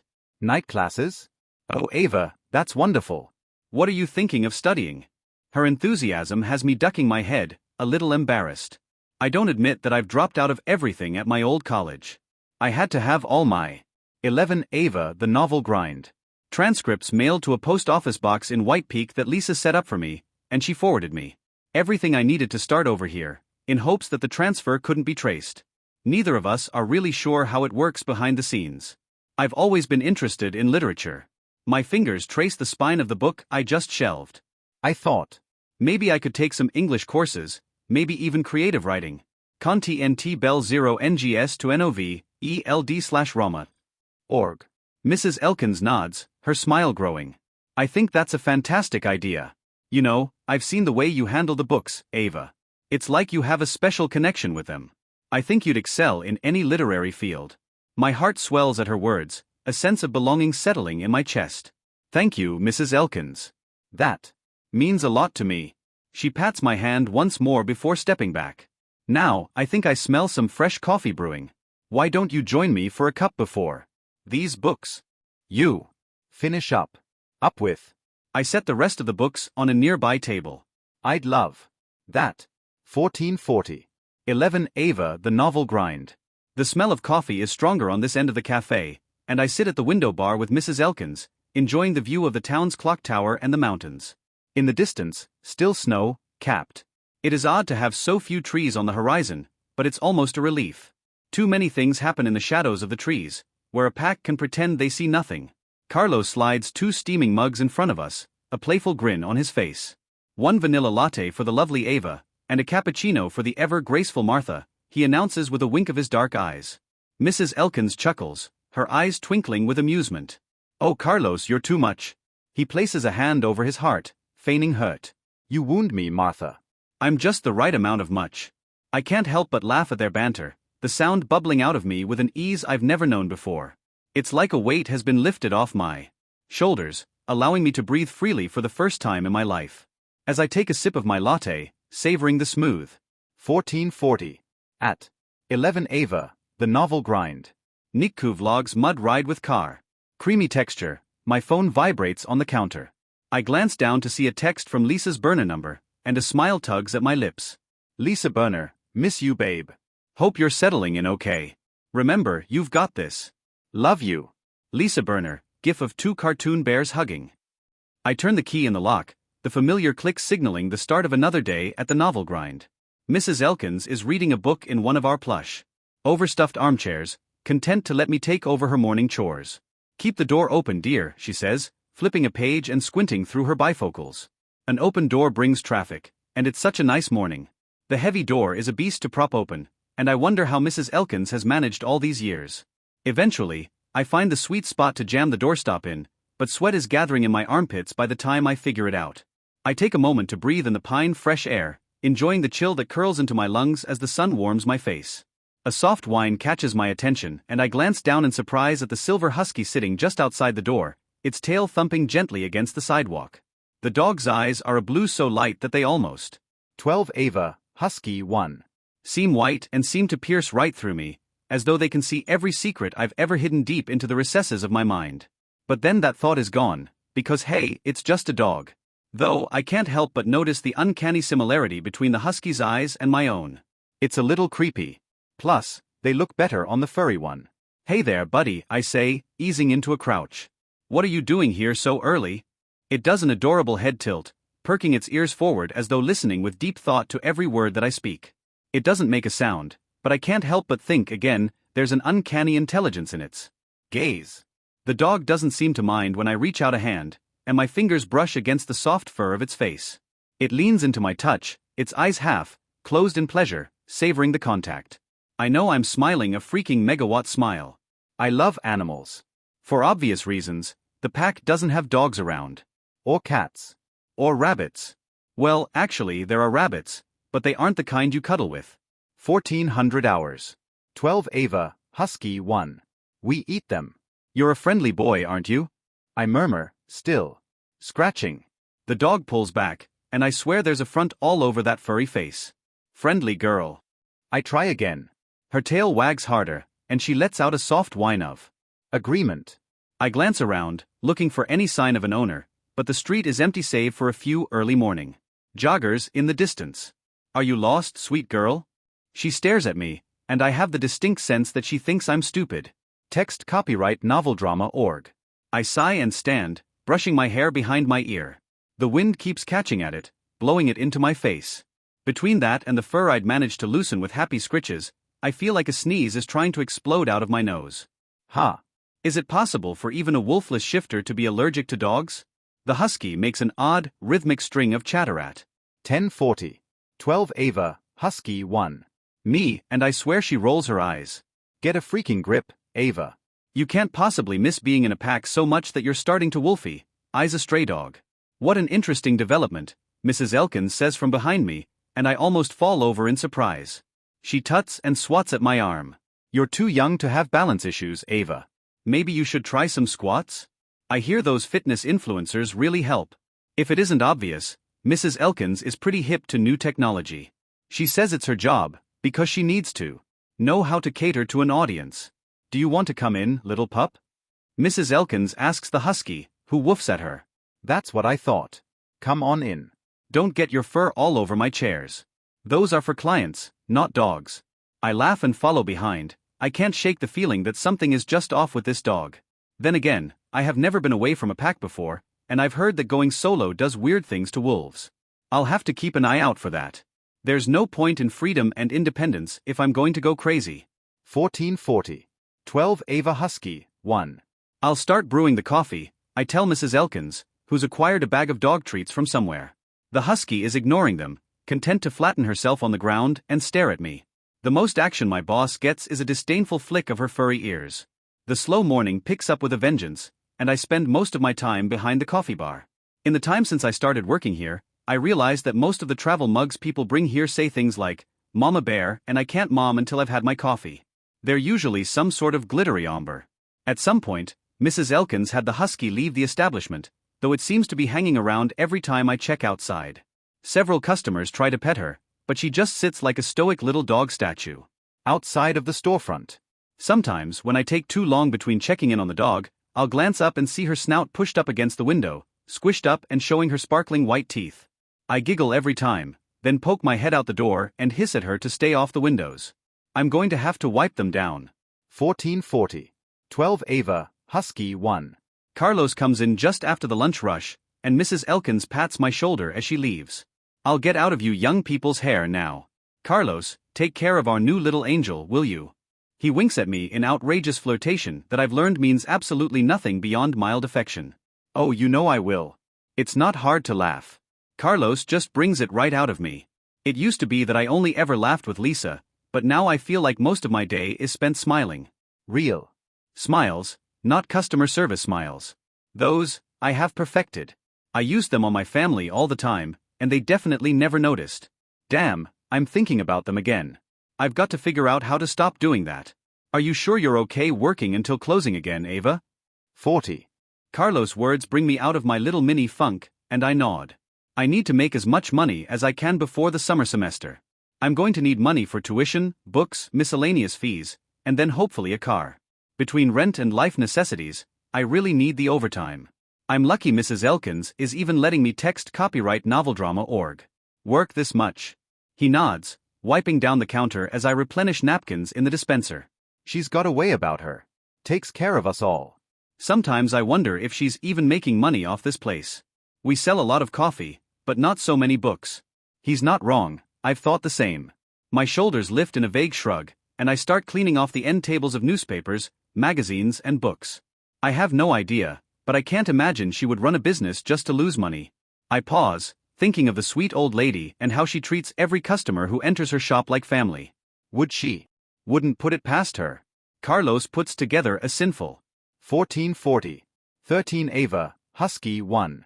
Cup of caramel, toffee mocha with an obscene amount of whipped cream and slides it toward me with a wink.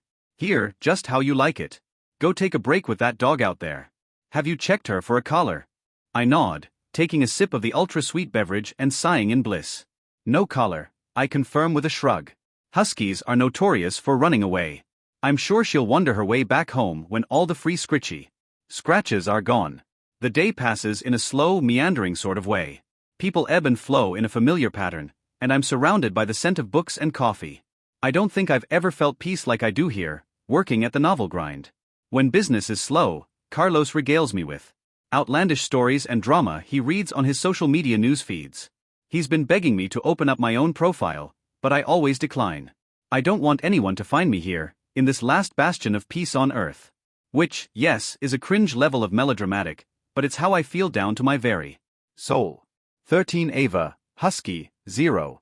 Long after the sun set, it's finally time to close, and the husky is still there, asleep on the sidewalk in front of our door. It takes little time to wipe down the last of the tables, gathering stray cups and napkins and tossing them into the trash. I'm exhausted from the double shift, but it's the kind of tired that burrows deep into your bones and says you've worked hard. Like your body's proud of you for what you've done. Or maybe I'm a little bit of a masochist for thinking that way. Carlos has me flip the sign on the door to closed as he counts out the register, his fingers flying faster than I would have ever thought possible when going through that much cash. "Is your furry friend is still out there?" I glance out the window and sure enough, the husky is sitting there, staring at me, with her nose pushed against the glass, her pants leaving a foggy haze against it. Once again I'm struck by those eyes so eerily similar to my own, and I feel a bizarre tug in my chest. I want to take her home, but that doesn't seem intelligent. I live in a tiny apartment above a store. I'm not even sure where she's gone all day to do her. 1440. 13 Ava Husky, 1. Business, because there's no yard near us, just a tiny square with a well-groomed tree popping out of it in the middle of the sidewalk. Still there. I toss the rag into the sink and think of the boxes everywhere in my apartment. I've made little headway in trying to clean and organize everything, mainly because I'm taking every shift Mrs. Elkins lets me work. Carlos hums a catchy little jingle as he finishes up with the money. She's waiting for you. I roll my eyes. Why would she be waiting for me? Maybe because you've been sneaking her treats all day? She probably thinks you're going home together. I can't help but laugh. It's true, she's been scarfing down bits of muffin and croissant whenever I had a chance to toss them her way. What can I say? I have a soft spot for animals. Well, we can't just leave her out there all night. I guess it's kind of late to say this, but should we call animal control? Carlos nods, closing the register with a ding. He grabs the deposit bag and looks toward the door thinking. 1440. 13 Ava, Husky, 11. They're closed. I'm sure she'll be fine overnight with all that fur protecting her. If she's still around in the morning, we can call then. They can check for a microchip and contact her owner. I sigh, looking out at the husky again. She's still staring at me, her nose all squashed against the window. Yeah, you're right. I don't know. There's something about her. There's always something. You know how many cats have tried to live in this shop over the years. Carlos pats the top of my head in a way that reminds me of Phoenix. The Phoenix I knew before. Brotherly. Kind. You can't adopt every stray that comes along. Come on, let's go. I know he's right. I'm still working on getting my life together. I know almost nothing about the city I live in, and I haven't left my apartment or the store since the day I moved in. I have groceries delivered because I'm not sure how to get there and back without a car. But still, as I look out at the husky, I can't shake the feeling that there's something different about her. Something that whispers deep inside of me that she belongs here, that she's found me for a reason. A call to animal control is simple enough, even though it feels like I'm betraying her loyalty to me. I feed her bits of deli meat I brought down from my apartment, and she goes into doggy custody with little fanfare. My day is bleak without her, but somehow when Carlos and I are closing, I hear a scratching at the front door and glance up to see the now familiar sight of my little Siberian buddy. Okay, she isn't really that little, and has to weigh at least 50 pounds, but to me she's a baby. Carlos laughs behind me, a hearty sound that starts deep in his belly and bursts out to reverberate through the store. I think she's keeping you, Ava. I let her inside, smiling when her cold nose gives my leg a gentle boop as she passes. Hey girl. We've got to stop meeting like this. She snuffles and tosses her head, chattering at me in that unique husky cadence. I ruffle the fur behind her. 14 Ava, Husky, 3. Ears with a sigh. How did you escape, I hope you didn't leave a mess. I remember a viral video of a dog that went wild after escaping its kennel within a shelter somewhere, and the mess it left in its wake. If I recall correctly, that dog was also a husky. Carlos snorts as the dog yips at me. You may as well take her upstairs. I doubt she's going anywhere. I have a feeling that the dog has chosen you. My mama would say it's a spiritual connection. You should name her. He taps her furry little snout with a grin, then shoots me a meaningful look. Names have power. I jolt, finding wonder that someone put into words what I felt toward the mischievous, yet devoted to a bizarre level stranger dog. But he's right. I can't keep calling her the husky or the dog, can I? Then again, I'll be calling animal control again in the morning, so there's that. As if understanding my thoughts, she yips again and circles in agitation, chattering and groaning as her head bumps against me hard enough to throw me off balance. I am not taking you for a walk every time you want to go potty, I warn her, but my voice sounds like I'm happy, talking to a child. I'm calling animal. 1441. 14 Ava, Husky, 3. Control in the morning, so you better go home if you have one. Otherwise, it's back to the kennels. I rub and scrunch my hands all over the fur at her neck, laughing when she falls over and exposes her belly to me, tail wagging against the floor. Come on, you silly little monkey. We need to close up. I'm serious, you need to go home. She blows out a little chuff, and I get the distinct feeling she's doing the dog equivalent of rolling her eyes at me before following us out the door. She tries to follow me upstairs to the front door of my apartment, but I point at her with narrowed eyes. No. You go home now. Find your family. I can't take care of you. Whine. No way. No matter how cute you are, I just can't. I don't have the space. I don't have the money. I'm sure you have a perfectly nice family that you ran away from. You should go back. Groan. That agitated circling again, before she curls up at the bottom of the steps and stares at me with mournful eyes. 1441. 14 Ava, husky 2. I escape into my apartment, feeling like the worst person alive for abandoning her. She's still there in the morning, and animal control picks her up within 10 minutes of my phone call, exclaiming how odd the camera footage is.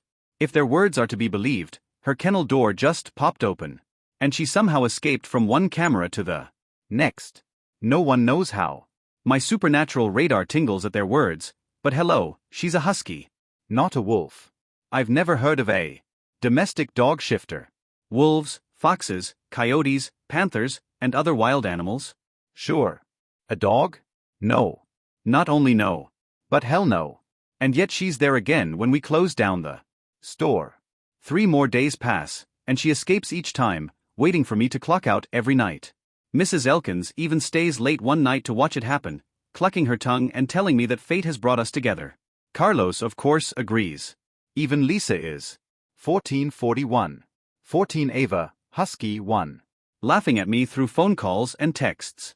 She loves all the photos of her and encourages me to keep her, saying it's beyond my control at this point. I flick at one of the husky's furry little ears. I've taken to calling her Seline, after the moon goddess that most wolf shifters believe in. Fine. I give in. Come home with me.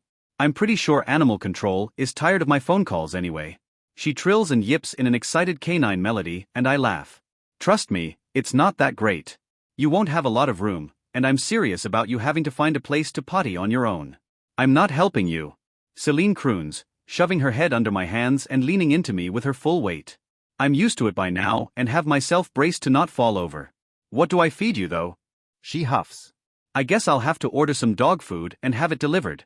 She groans, and I swear she's side-eyeing me. 1441. 14 Ava, husky 3. What? You're a dog. You eat dog food. I can't feed you. Muffins and croissants for the rest of her life. Another groan, mixed with a bit of a whine. I throw up my hands. I'm arguing with a dog. I've lost my mind. It's official. Come on, Seline, let's go home. Seline trots in front of me as I unlock the door to my apartment, her tail and ears perked in interest. I hang my purse and breathe in the musty smell of old boxes as she begins to sniff everywhere, her nose twitching in rapid shivers of movement as she investigates her new home. Watching her explore warms my heart and settles something I didn't even realize was unsettled deep inside me. Make yourself at home, Seline. She wags her tail in response, her nose leading her into the bedroom. My sense of smell is only a little stronger than a normal human's, and far inferior even to the domestic dog. I follow, curious to see what's so interesting. Celine's intense snuffling centers around a pile of boxes I still haven't sorted through, off to the side of the closet. 1441. 14 Ava, husky 3. She paws at one of the boxes and glances at me with a questioning head tilt. I shake my head. No, girl. Those are off limits. They were here before I moved in, and I still have to go through them. She whines and settles into another sniffing session around the boxes before returning to the living room. I watch as she hops onto the couch, circling a few times before settling down, her glacial eyes following my novel/Dr. org content owner. Every move. It's nice to have a companion, even if she's just a dog. A wolf should never be alone, after all. I change into a comfortable, oversized t-shirt and a pair of shorts, going about my evening routine. I'm brushing my teeth when her head pokes through the bathroom door. You're a curious one, aren't you? I mumble around a mouth full of toothpaste. She woofs and ditches me for the couch. I can't blame her. Who wants to watch someone brushing tooth? Scum? I ringamoo mouth and roar it that I didn't nyack on. 1441. 14 Ava, husky 3. Anything for dinner. My fridge isn't bare, but everything needs to be cooked. I don't have the energy for that. I settle beside Seline, settling in a feeling of completeness as she rests her head in my lap and closes her eyes. I guess it's just you and me now, Seline. Two misfits trying to find our place in the world. She sighs, nuzzling closer. For the first time in a long time, I don't feel so alone. Waking up with a dog is both better and worse than waking to an alarm. Seline starts with a cute little nose bumping against my hand. Then a head burrowing beneath it. Then her entire body on mine, as her dog breath, which smelled particularly fishy, assaults my nose. She finishes it off with a low, mournful howl, and I open my eyes with a groan. I'm up. I'm up. Come on, Seline. You couldn't let me sleep for 15 more minutes. Her huff sounds a lot like you slept for 6 hours, you'll be fine to me, but I rub her ears and roll out of bed anyway, only to screech a few seconds later when something sharp tries to murder my foot. Shit. Fuck. Oh my god. I'm dying. Holy shit. I fall back onto the bed and check the bottom of my foot. Only a little bleeding where something sharp broke the skin, and a nice big scratch. I grab my glasses and peered at the floor, shocked to see a purple crystal there. 1441. 15 Ava settling in, 1. Seline must have gotten into something overnight, because that was not there last night. I shoot her a dark look. This is the thanks I get for giving you a home? My sweet little husky just tilts her head, staring at me like I'm stupid, and I sigh, tossing the crystal onto my nightstand. For a second, I feel a tingle on my fingertips, but when I grab it again and hold it in my palm, there's nothing weird. But that ever-present aching pain in my chest seems subdued, almost as if there's some sort of barrier between it and my body. I've heard of crystals having magical properties, but Dad always said it was human nonsense. Maybe. Not. There's some gold encasing one tip of the long crystal, as if it is meant to hang off a chain. I spin the crystal around, lifting it to the light to admire its colors. Pretty. Think I should get a chain for this? I ask, as if a husky would care if I carry something around my neck. 1441. 15 Ava, settling in, 1. But then my eye catches the clock and I rush Seline out the door, telling her to find a place to potty as I get dressed in record time. She's at my door again by the time I dash outside, finishing the messy bun I'd corralled my hair into. I've been pondering cutting and dyeing it to help hide my identity, but I figure if someone finds me, it's probably not from being blonde. I thud down the stairs on the side of the Novel Grinds building, and a sign on the door has my pace slowing, before I stop, staring slack-jawed at the message on the door. Ava, you are hereby banned from the premises for the next 48 hours. This is to facilitate bonding with your new dog and to rest from your workaholic tendencies. Don't worry, we've got everything covered. Have fun. Mrs. Elkins and Carlos. Seline yips, and I swear she sounds amused. I've learned in these past few days that I can't stop attributing human emotions to her mannerisms. I think it's a side effect of being raised with wolf shifters. They do have their human emotions when shifted into their wolf form, and it's hard for me to. 1441. 15 Ava, settling in, 1. Disconnect from that. Carlos opens the door and pokes his head out, grinning at me like a madman. He starts talking as soon as my mouth opens, holding up a hand to stop my torrent of mild outrage. Don't even think about it, Ava. Martha agrees. You're banned. Go home, relax, get to know your new roommate. You haven't had a day off since she hired you. I must look like a fish as my mouth opens and closes as all my arguments dissipate in the face of his loony smile and reasonable words. Something cold nudges my hand, and I glance down to see Seline with her ears back and her eyes twice as large as normal. Or maybe it's just in my head. I sigh. Fine. But I'm going to hate every second of my forced rest. His grin, if possible, grew wider. We figured. Martha said it's paid time off, for, I think she called it maternity leave. I open my mouth, then close it again. Yup, I'm for sure. A fish face. Oh. That's 1441. 15 Ava. Settling in, 1. Crazy, I know. Like you gave birth or something. But Mrs. Martha says fur babies are still babies, so get out. He winks before slamming the door in my face. The door doesn't actually slam, of course. It has a built-in soft close, because banging doors doesn't fit a bookstore cafe's ambience. It's just the overall sentiment of the moment. A high-pitched vocal melody pulls me out of my daze and I look at Seline, then the door again. I guess we can just go home? Because what else am I going to do? I could go hiking, but I don't know the area. With my luck, I'd get lost in the middle of miles of evergreens, with no access to any of the local rivers, and get eaten by a hungry bear. Does Washington even have bears? I should Google this. It occurs to me in that moment that I have no life outside of the novel grind. It isn't like I'm unfamiliar with that fact. It's just that I never had to worry about it. I've been in Cedarwood for only a few weeks, and working at the novel grind the whole time, working open to close to rack up as much money as I can. I have tuition to pay at a new college, and it's expensive, because I'm out of state. Speaking of which, I'm going. 1441. 15 Ava, settling in, 1. To need a new license. But if I get a new license, will that make it easier to find me? Exclusive copyright material by no/v-l-drama.org. Running away seemed so simple when I thought of just taking my money and starting somewhere new. But with college, and now a driver's license, I'm beginning to realize that it might be impossible without some sort of shady connection. Like to Lisa's people, who make fake ID. And again, if I do that, will my college credits even stack? Will I put myself in some sort of shady, person quagmire that affects my future because I didn't do everything on the up and up? My head's already spinning, and it only stops when sharp pain blossoms in the tip of my right finger. I blink at Seline. Did you just nip me? She tilts her head, flicking one ear back. I'm not sensing any remorse from you, you know that? Not a muscle moves, but I have the vague sense of a human, like shrug emanating from her. Stupid shifter anthropomorphism. Dogs are dogs. Dogs aren't shifters. Dogs feel dog feelings. I have to stop that. 1441. 15 Ava, settling in, 1. Come on, Seline. Let's go home. Maybe you can get an extra bowl of kibble while I tackle some of these boxes. There we go. A solid plan for the day. Something that doesn't throw me down a spiral of questions I have no answers for. Avoiding my future won't work forever, but I'm grateful to do it for now. Comment 4. View all. Thunk. That's it. That's the last book, tossed onto a pile of mystery novels.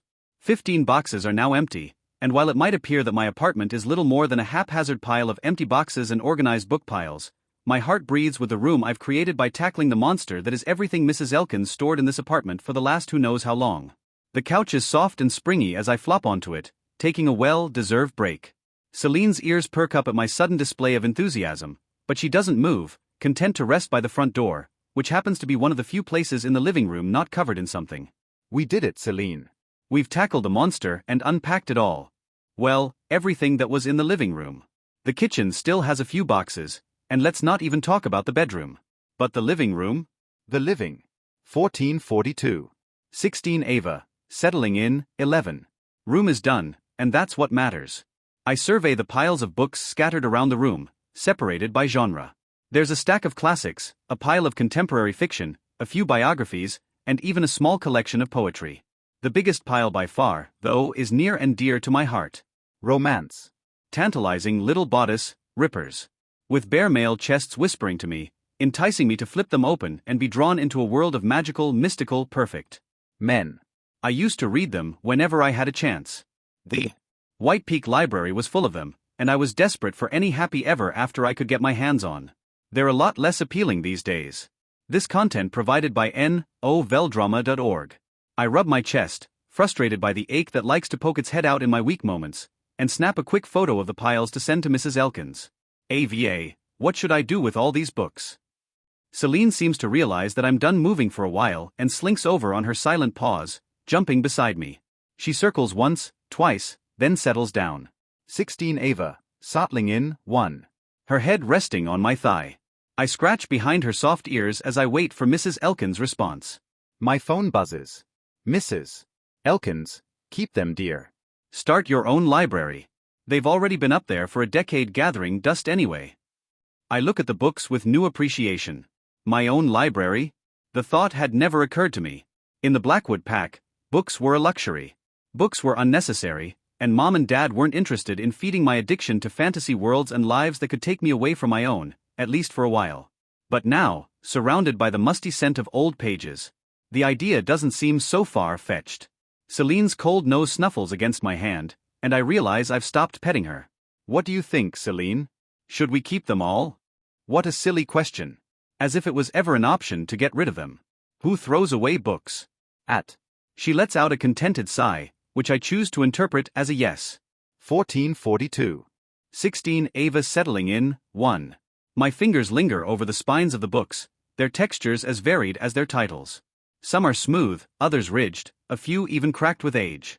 Each one holds a story, a world waiting to be explored. And now they're mine. Mine to read, mine to cherish, mine to display. But where? I stand, ignoring Celine's huff of displeasure at being disturbed, and survey the living room with a critical eye. The walls are bare, save for a few generic paintings that came with the apartment. They'll have to go, replaced by shelves. Shelves that will hold my new library. I paced the room, measuring with my steps. The wall opposite the couch could fit a tall bookcase, perfect for the hardcovers. The smaller paperbacks could go on a lower shelf, maybe under the window. And the romance novels? They deserve a special place, perhaps a little nook in the corner where I can curl up and lose myself in their pages again one day. Yes, that could work. But the living room in not the attort. Inat. My hard room had a 16 Ava, settling in too. Wall that's practically begging for a bookshelf. I could wake up every morning and see my beloved books, ready and waiting to be read. And maybe, just maybe, I could squeeze a small shelf into the bathroom. For those long soaks in the tub, when I want nothing more than to escape into a good story. The possibilities are endless, limited only by the space I have and the strength of the shelves. But I'm determined. These books have waited long enough to be read, to be loved. They deserve a home, and I'm going to give them one. Seline watches me from her spot on the couch, her blue eyes curious. What do you think, girl? Should we go shopping for bookshelves tomorrow? She tilts her head, considering, then lets out a soft bark. I take that as a yes as my mind races down the rabbit hole of shopping, of crisp white bookshelves and the colorful book spines that would enliven them up. Maybe I would even do something a little crazy and organize all my books by color. It would be impractical, yes, but fun. 16 Ava, settling in, 1. And those little dreams dance and twirl through my mind until they stop with a jerk and a dip in my belly as reality sets in. Bookshelves cost money. Money that I don't have in abundance, not with my barista wages. Not with how much I've spent just to establish life here. I sink back onto the couch, my enthusiasm gone. Happy Ava is gone, and regular Ava is back. Seline senses my mood shift and nuzzles my hand in silent comfort. It's fine. Eating and saving for school is more important than bookshelves. Once I have a car, once I'm settled in classes, things will change. But the thought of these books, these precious stories, languishing in piles on the floor is almost painful. They deserve better. They deserve a proper home.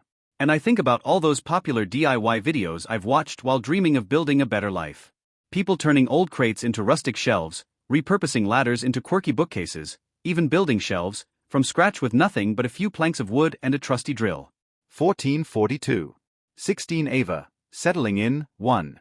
I bet I can do that. I sit up again, staring at my walls. It can't be that hard, can it? I can build them myself, right? Celine's ears perk up at the excitement in my voice. I just need some wood, a drill, maybe a saw. If I manage to keep from slicing my fingers off, I trail off, the list of tools growing in my mind. Tools that I also don't have. But the idea has wrapped its sticky tentacles all over my mind's eye, and I can't shake it off. Rough-hewn shelves, crafted by me, holding my books.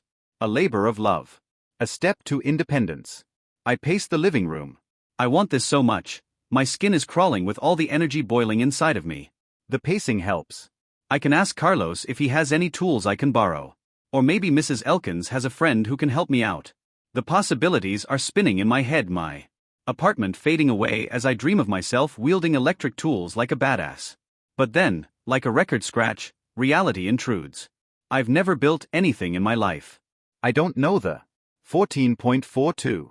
16 Ava, settling in, 1. First thing about woodworking or carpentry. What if I mess it up? What if I ruin the wood or worse, hurt myself in the process? What if it looks hideous? What if the weight of the books causes everything to fall after all the hard work I put in? The doubts creep in, insidious and persistent. Who am I kidding? I'm no handyman. I'm a defective shifter who ran away from home. No talents, no skills, nothing. Just an ache in my chest that won't leave, dreams of a man who tore my heart apart, and zero prospects for my future. I sink back onto the couch, deflated once more. Seline whines, and I bury my face into her soft fur, wondering what I need to do in order to change. To turn into a real adult who can stand on her own 2 feet. You're pathetic, Ava. Get up. You walked away from your asshole family. You're stronger than this. Stop acting like the weak defect they think you are, and grow up. Yeah. It's time to stop wallowing. I take a deep breath and sit up. No. If I want to build. 1442. 16 Ava settling in, 1. Shelves, I will. I can figure this shit out. It can't be that hard. The frost of winter thaws, giving way to the brisk air of spring. The days drag on, each moment blurring into the next as my frustration builds. Weeks have passed since that fateful night at the Lunar Gala, and still, The Blackwood Pack's intentions remain shrouded in mystery, even with summer peeking around the corner. My wolf paces restlessly within me, yearning for answers, for action, for her. My obsession grows. I slam my fist on the desk, the impact reverberating through the room. Kellen, ever the loyal beta, barely flinches. He knows better than to disturb me when I'm like this, consumed by the need to unravel the web of secrets that surrounds us. A missive arrived last week from Alpha Blackwood, a terse notification that his beta's daughter, Ava Grey, would be attending the local university here in Granite City. The ball's on that asshole, sending her into our territory without so much as a proper request for 1442. 18 Lucas, Realization, 1. Permission. It's an unspoken rule among our kind, a courtesy extended to the ruling pack when an outsider plans to stay within their domain. I can't help but wonder if this is another ploy, another move in the twisted game that Blackwood seems intent on playing. Jess's presence here, so close to the heart of our pack, sets my teeth on edge. What secrets does she carry? What lies will she spin to further her alpha's agenda? My thoughts drift naturally to her, the girl who haunts my every waking moment. Ava. The memory of her scent, her touch, the way she surrendered to me in the garden, it seared into my very being. And yet, my hatred grows by the day. I push myself away from the desk, pacing the length of my office like a caged beast. The cool air brought in by an open window does little to soothe my restless spirit. I need answers. Kellen, I bark, my voice slicing through the silence. I want eyes on Ava Grey the moment she sets foot in Granite City. I want to know her every move, every breath she takes. And if you find even a whisper of information about her sister. 1443. 2/T. 18 Lucas, Realization, 1. I leave the sentence hanging, the implication clear. Kellen nods, his expression grim. He understands the gravity of the situation, the weight that rests upon our shoulders. The silence stretches between us as I once again contemplate the possible motives behind the Blackwood Pack's actions, like we have 1,000 times. But this time, I let my mind linger on Ava. On the garden. On that scent that I can never forget and how there was something different about it all. My mind races, trying to piece together the fragments of information we've gathered.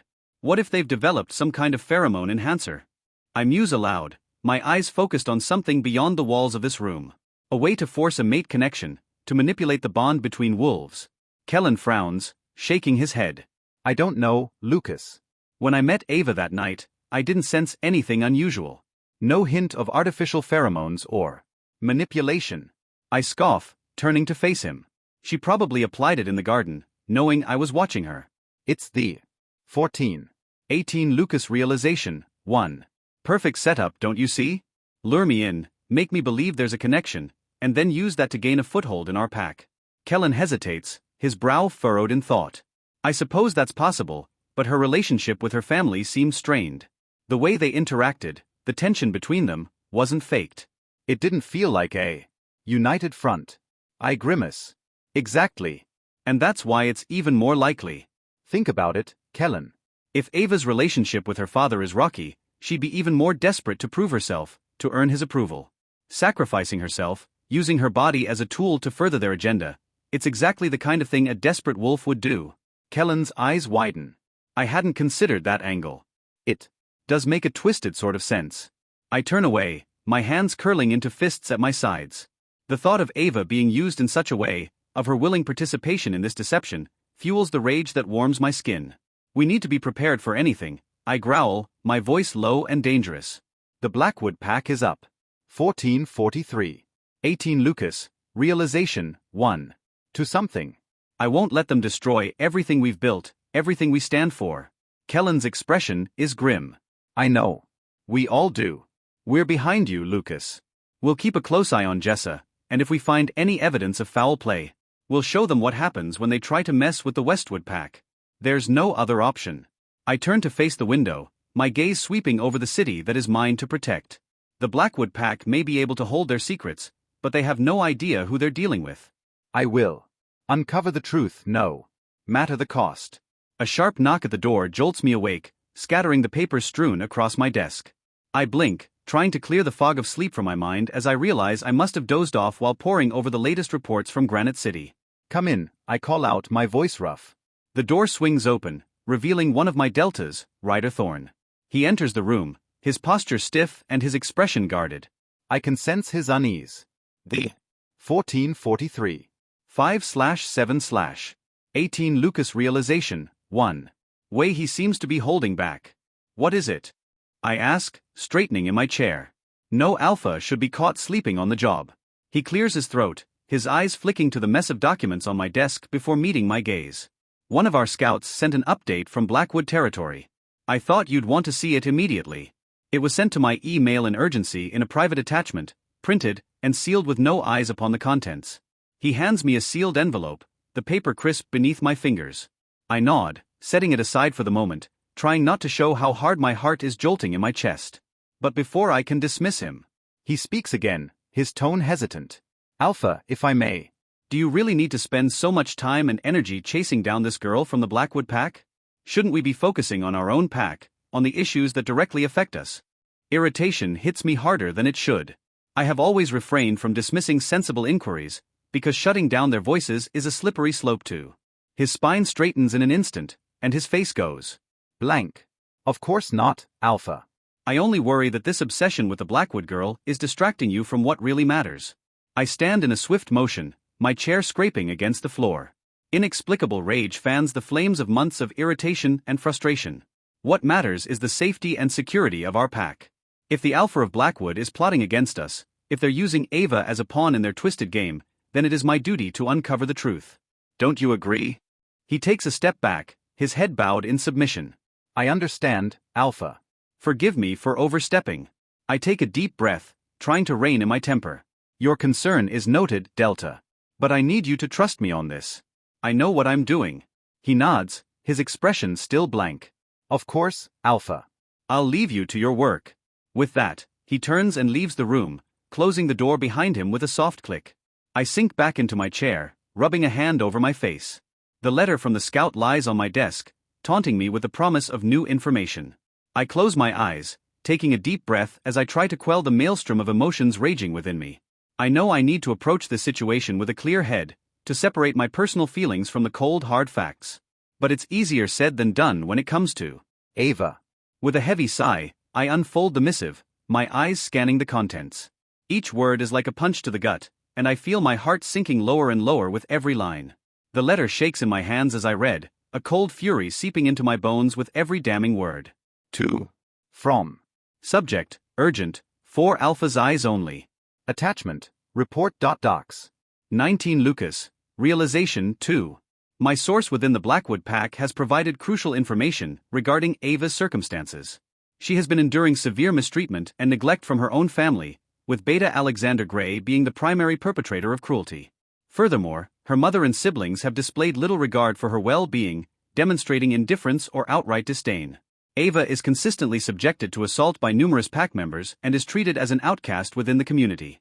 It's worth noting that Beta Grey's decision to permit Ava's attendance at college has raised eyebrows among the pack. However, rumors suggest that this allowance was motivated by a desire to remove her from his immediate vicinity. Notably, Ava has been working independently to finance her education, receiving no support from her parents. Furthermore, it has come to our attention that Ava has been missing since the night of the Lunar Gala, where she was last seen leaving the building shortly before midnight. Surprisingly, the Blackwood pack has made no effort to locate her or ensure her safety. It appears they have simply washed their hands of her, as if she never existed. 19 Lucas, realization 2. As troubling as these revelations are, there is more to the story. My source within the Blackwood pack has confided in me that Ava is a wolfless shifter. She is basically human. It seems that Alpha Blackwood and his inner circle had plans to use her as a breeder to several strong males within the pack.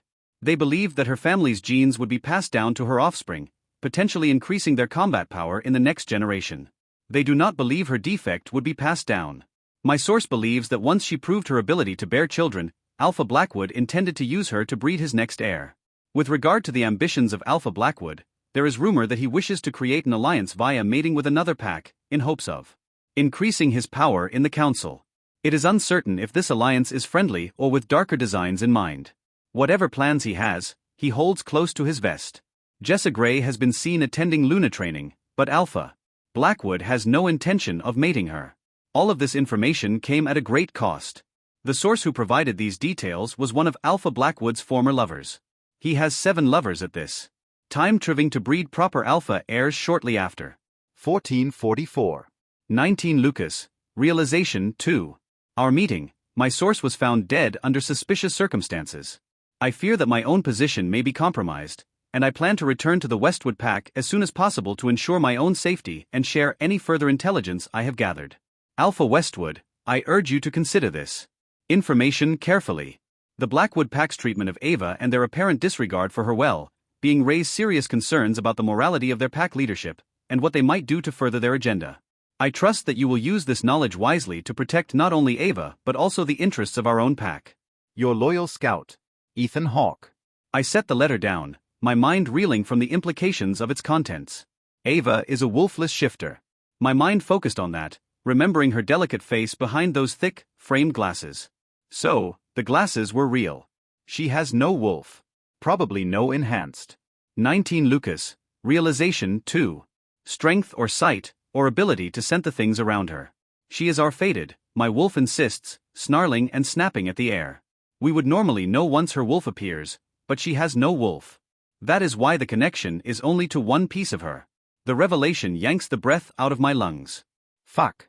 Fuck. Fuck. If Ava is wolfless, the odd connection would make sense. The Blackwood Pack never did anything to her. And if I were to be fully honest, the connection had begun on sight, before I had ever scented her. It had to be fate. It is, my wolf growls. And you threw our mate away. Shit. I blow out a shaky breath and try to shove all that to the side for a moment. If I don't, I might just throw my fucking desk through the window. Son of a fucking bitch. My mate. And I let her go. Let her disappear. Fuck. 19 Lucas. Realization 2. My wolf howled incessantly in my head as I picked up the letter again, reading it and letting every word stab into my heart. Mistreated. Neglected. Assaulted. My Ava. My sweet, perfect mate. Fuck. And to know the plans Alpha Blackwood had made for that sweet girl? The pieces of the puzzle are falling into place, painting a picture far more disturbing than I could have imagined. My wolf stirs within me, a low growl, rumbling in my chest as the urge to protect Ava surges through my veins. But I can't let my emotions cloud my judgment. I need to approach this situation with a level head, to gather more information and devise a plan of action. The safety of my pack, and now Ava's as well, depends on 1. It. I crush the letter in my fist, a growl building in my throat. How could they treat her like this? Their own daughter, their own blood? The thought of Ava suffering at the hands of her so-called family makes my stomach churn with revulsion and rage. 1444. 19 Lucas. Realization 2. And now she's missing, disappeared into the night like a ghost. The memory of her in my arms, the feel of her soft skin against mine, the taste of her lips, it all comes rushing back, tainted by the knowledge of her pain. I should have known something was wrong that night. The way she trembled in my embrace, the desperate hunger in her kisses, was more than just desire. It was the actions of a woman starved for affection, for the simple warmth of human touch. And I pushed her away. I let my own fears and suspicions cloud my judgment, let my anger at the Blackwood Pack blind me to the truth of the woman in front of me. Original content from noveldrama.org. I need to find her, to make things right. But where do I even begin? The bell above the door jingles, signaling another customer's arrival at the novel grind. I glance up from where I'm restocking the pastry case and feel a smile tugging at my lips. It's become such a familiar routine these past 4 months, the steady flow of customers, the aroma of freshly brewed coffee mingling with the scent of old books, the comfortable chatter filling the cozy space. I nod in acknowledgement, my hands continuing their task of arranging the muffins and scones just so.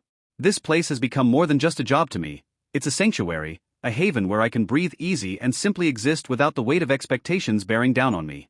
As I work, my mind wanders to the evening ahead. It's been 2 weeks since Franklin and his wife Emily last had me over for dinner. I'm looking forward to the home-cooked meal and easy conversation, a stark contrast to the strained silences and disapproving glances that used to fill my family dinners back home. A pang of guilt tugs at my heart, but I quickly push it. 20 Ava, Paranoia and Secrets, 1, Property Copyright noveldrama.org. Away. This is my life now, the life I've chosen, and I won't let the ghosts of the past haunt me anymore. Here you go, dear, Mrs. Elkins says, placing a steaming cup of coffee on the counter in front of me. Don't forget, you've got that class this afternoon. I nod, gratefully accepting the mug and taking a sip of the rich, robust brew. The summer course I've signed up for, Introduction to Literature, is a small step, but it's a step in the right direction. With My limited savings, I can only afford one class this summer semester, but I'm determined to make the most of it. As the morning rush begins to taper off, I take a moment to simply breathe and appreciate the quiet moments in between. This is my life now, a life of my own making, and for the first time in as long as I can remember, I feel a sense of peace settling over me. I glance up from shelving a stack of paperbacks, my gaze instinctively drawn to the two men seated at one of the corner tables. Their murmured conversation drifts through the quiet hum of the cafe, and a chill races down my spine as I catch the unmistakable scent of shifters. 2:17. 20 Ava, Paranoia and Secrets, 1. I'm not sure how I didn't notice it before. My knees threaten to buckle, but I force myself to maintain an air of nonchalance, casually sliding books into their designated spots as I strain to eavesdrop. Snippets of their discussion filter through. A power-hungry bastard, that's what Blackwood is, one of them grumbles into his coffee cup. Dragging us all into his feud with that hothead Westwood. I freeze, my fingers tightening around the book in my grasp. Westwood, that's Lucas. The name ignites a flicker of memory, one I swiftly smother before it can fully take shape. That part of my life is over, a closed chapter I've sworn to leave behind. Can't fathom why our alpha is so hellbent on finding that Blackwood girl, the other man scoffs. She's more trouble than she's worth. The book slips from my trembling hands, clattering to the floor with a dull thud. I drop into a crouch, my heart thundering in my ears as I hastily gather the scattered pages. That Blackwood girl, they can't be talking about me, can they? But a sickening realization settles in the pit of my stomach. Of course they are. 20 Ava, Paranoia and Secrets, 1. Panic claws at my throat, but I force it down, reminding myself to breathe. No one knows where I am, not really. I'm safe here, anonymous and unassuming, just another face in the crowd. Straightening, I flash a tight smile at the oblivious shifters and make my way back behind the counter, my hands shaking ever so slightly. Class goes by in a blur, the lecturer's voice fading into a dull murmur as my mind drifts. I can't seem to shake the nagging sense of unease that's been clinging to me ever since overhearing those shifters at the cafe. Their words echo in my head, an endless loop of doubt and fear that threatens to unravel the fragile peace I've managed to construct for myself. As the final bell rings, signaling the end of the period, I gather my things on autopilot, my movements mechanical and detached. The hallway is a sea of bodies, students rushing to their next class or spilling out into the sunshine, but I barely register their presence. It's as if I'm encased in a bubble, separate and isolated from the world around me. A light tap on my shoulder shatters the illusion, and I. 1444. Wit. 20 Ava. Paranoia and Secrets, 1. Can't stifle the startled scream that tears from my throat. My textbook thuds as it hits the ground. I whirl around to face my attacker, my heart pounding a frantic rhythm against my ribcage. Whoa, hey, it's okay. A man's voice, laced with concern, cuts through the haze of panic clouding my mind. I didn't mean to scare you. My gaze focuses on the figure before me, and I feel the tension bleed from my body as I take in his unassuming appearance, a slightly rumpled button, down shirt, a warm, disarming smile, and eyes that hold nothing but gentle curiosity. He's human. Of course he is. I'm being ridiculous, letting my fears get the better of me. Exhaling a shaky breath, I force a self-deprecating chuckle, willing my racing heart to slow. No, I'm sorry, I manage, bending to retrieve my fallen books. You just startled me, that's all. The man crouches down to help, gathering the scattered pages with an easy, unhurried grace. Well, I definitely didn't mean to do that, he says with a wry. 1445. 20 Ava. Paranoia and Secrets, 1. Grin. I was just going to ask if you might be interested in grabbing a coffee with me sometime. The words are like a bucket of ice water, dousing the lingering embers of panic still smoldering within me. My lips part in surprise, and for a beat, I simply stare at him, at a loss for words. Of course, this is a perfectly normal situation, a guy asking a girl out for coffee, nothing more. But after everything I've been through, every instinct within me is screaming at me to politely decline and retreat. Swallowing hard, I offer him a small, regretful smile. That's really sweet of you, I murmur, but I'm not really looking to date anyone right now. To his credit, the man doesn't miss a beat. He simply nods, his expression one of understanding rather than disappointment. No problem at all, he says easily, rising to his feet and offering me a hand up. I figured I'd just shoot my shot, you know? I accept his proffered hand, allowing him to pull me upright. Well, I appreciate the thought, I tell him, and I truly do. It's a stark reminder that despite the lingering shadows of my past, I'm just a normal girl. 1445. 20 Ava. Paranoia and Secrets, 0. trying to navigate the world like anyone else. With a final friendly smile, the man gives a little wave and continues on his way, leaving me standing in the hallway with a strange sense of lightness in my chest. Then I check my phone when it buzzes, and it all fades. Away. Leave the first comment for this chapter.